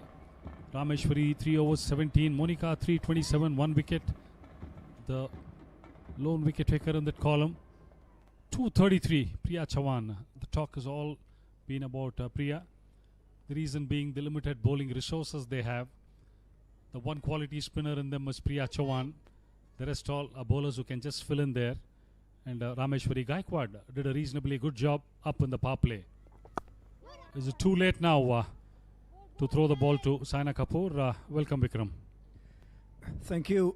Yeah, what seems to be where they can't lose from here, can they possibly? But are you, Srinath, by any chance expecting a sudden turnaround this time from the bowling team? Like last time when the Bangalore Blasters batted, it was turnaround. After these two batters, Soumya Verma is there. And there is a youngish lineup. Honestly, I don't see anybody getting into bat at all. They're going to be padded up with their seat belts facing. They're going to be inside. I mean, first of all, batting first with such a tall batting order was one question. Why would you not back yourself to chase it down? And mind you, the sort of players the Hubli Tigers lineup has. They have Nikki, they have Pratyusha, Vrinda, Monica, Divya, all of them having either played for India, or in the WPL. The experience they bring to the table as batters. And why would you decide to bat first? And from that sort of start, where would you end up? This may surprise you, but actually, I like some of the measures that the Hubli Tigers take. For example, I was a little surprised to see Shreya, the youngster, being given a ball. I think they're really trying out various things, and they're serious, but they go about in a light-hearted manner. I mean, when results don't go your way, there's no point in just sticking to what you've been doing for such a long time. Second game around, they've decided to bat first and losing the plot. Pulled well and ends the over with a single. 4 singles off that Saina Kapoor over. She finishes a spell of 4 with just conceding 18, but is it too late in the day? 136 for 1 at the end of 16, Gulbarga Mystics.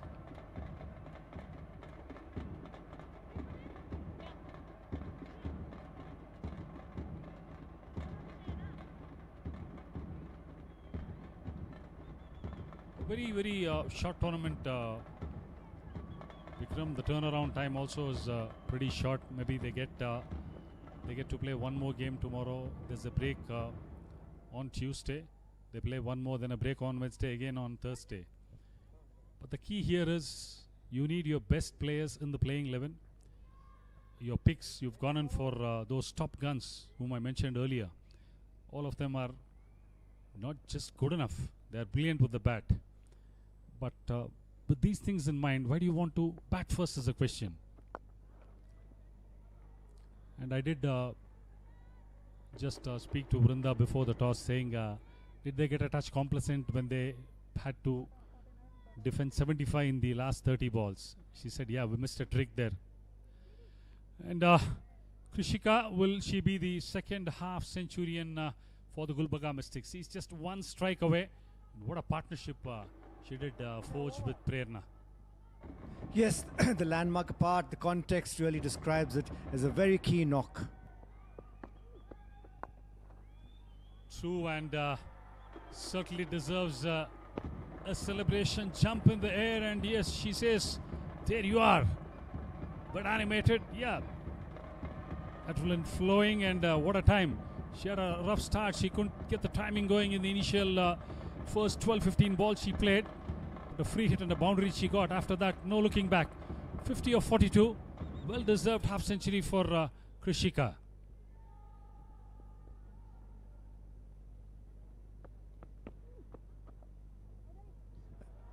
That's been swept for a fine boundary by Krishika. She can do no wrong now as Roshni Kiran goes past the fielder there.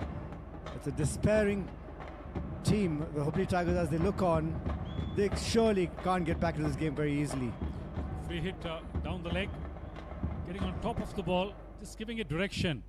Drooping shoulders, they're just waiting for the inevitable to happen. Just one hit away from a well-deserved victory for the Gulbarga Mystics. Excellent batting. Roshni Kiran is spending some valuable time in the middle. 20 of 19, she's taking a claim. Maybe tomorrow there could be an opportunity for her to batter at the same order. She's telling the coach, here I am, remaining not out on 22. I'm there in the same position next time around.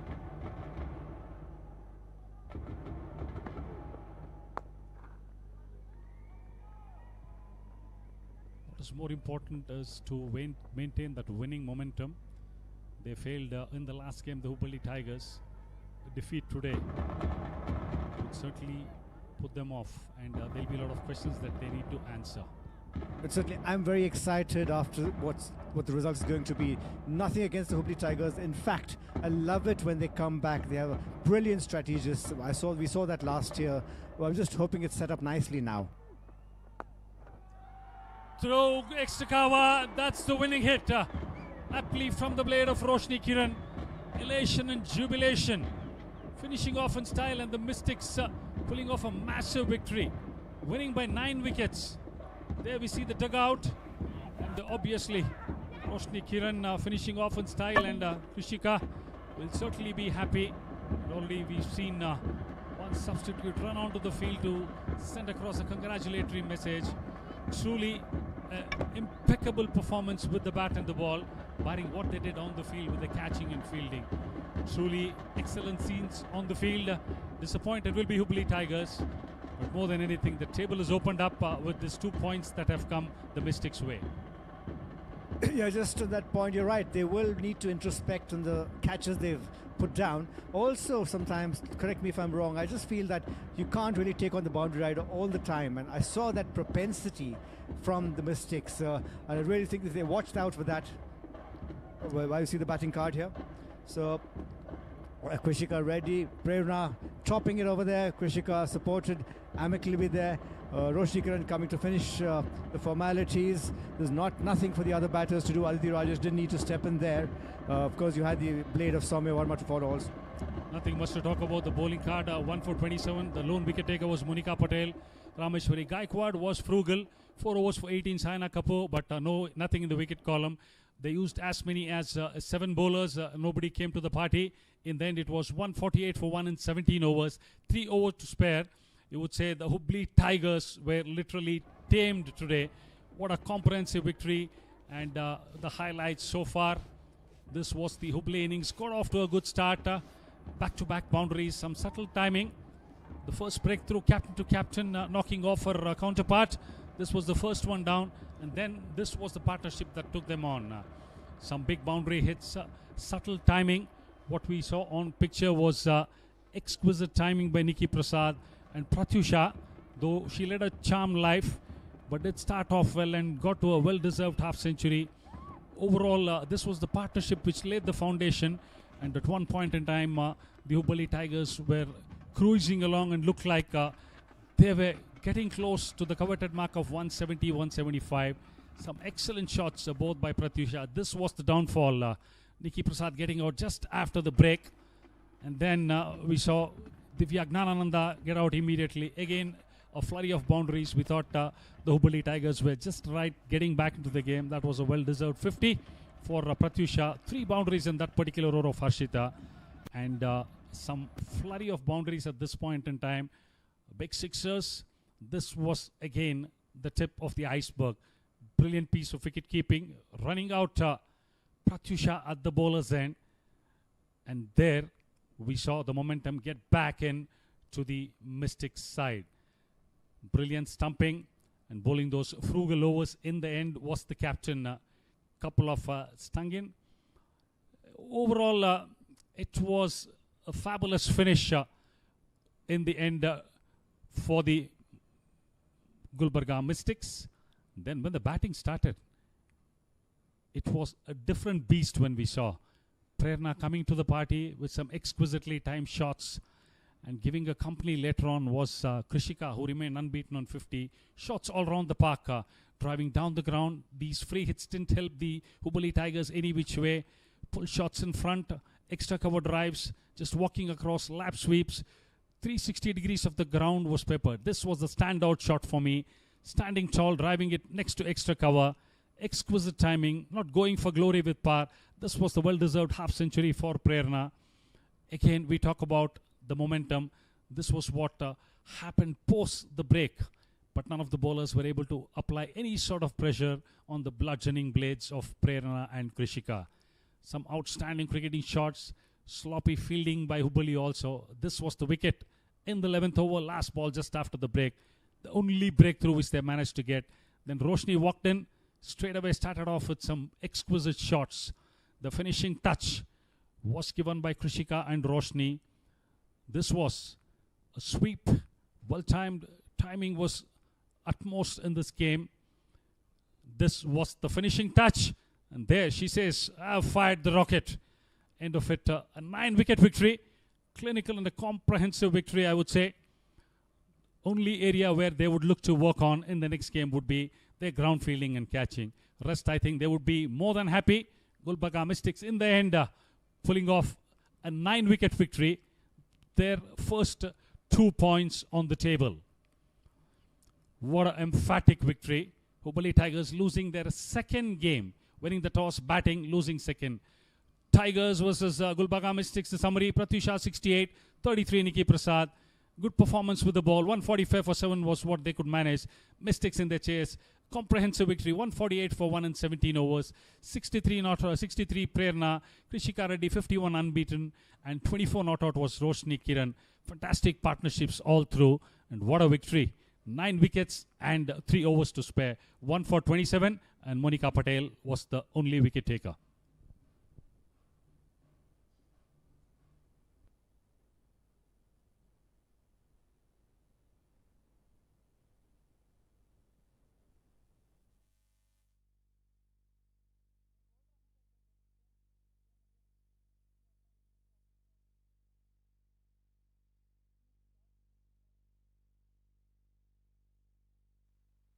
Maharani Trophy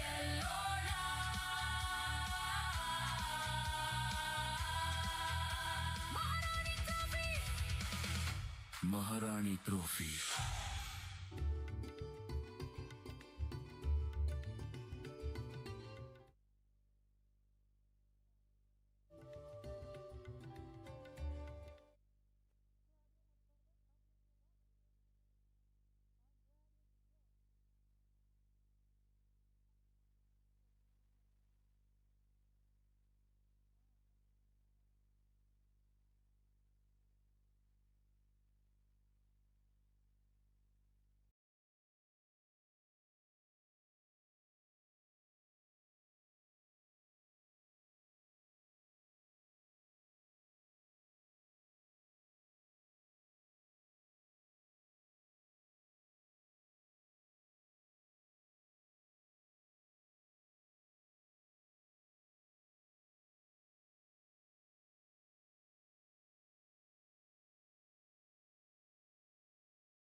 Well, the Gulbarga Mystics live to fight another day, securing those 2 points and getting that victory.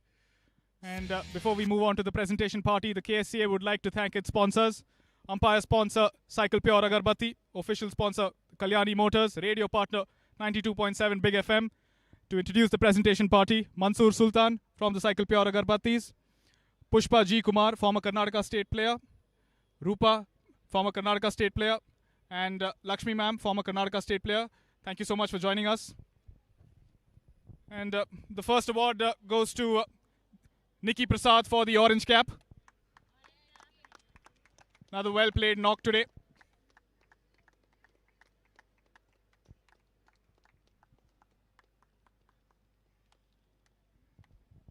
Well, Nikki, don't go too far because the catch of the match also goes to Nikki Prasad, getting that important wicket of Prerna.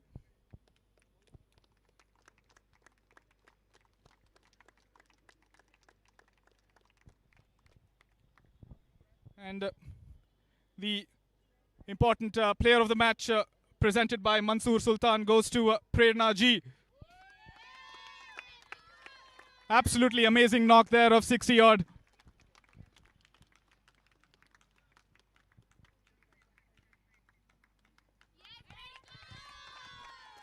Good knock there, Prerna. Congratulations. And don't forget your trophy, Prerna.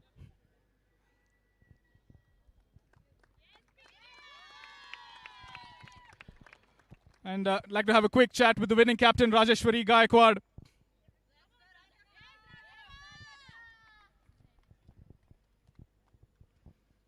Congratulations, Rajeshwari. दो points मिल गए. आप काफ़ी खुश होंगे आज.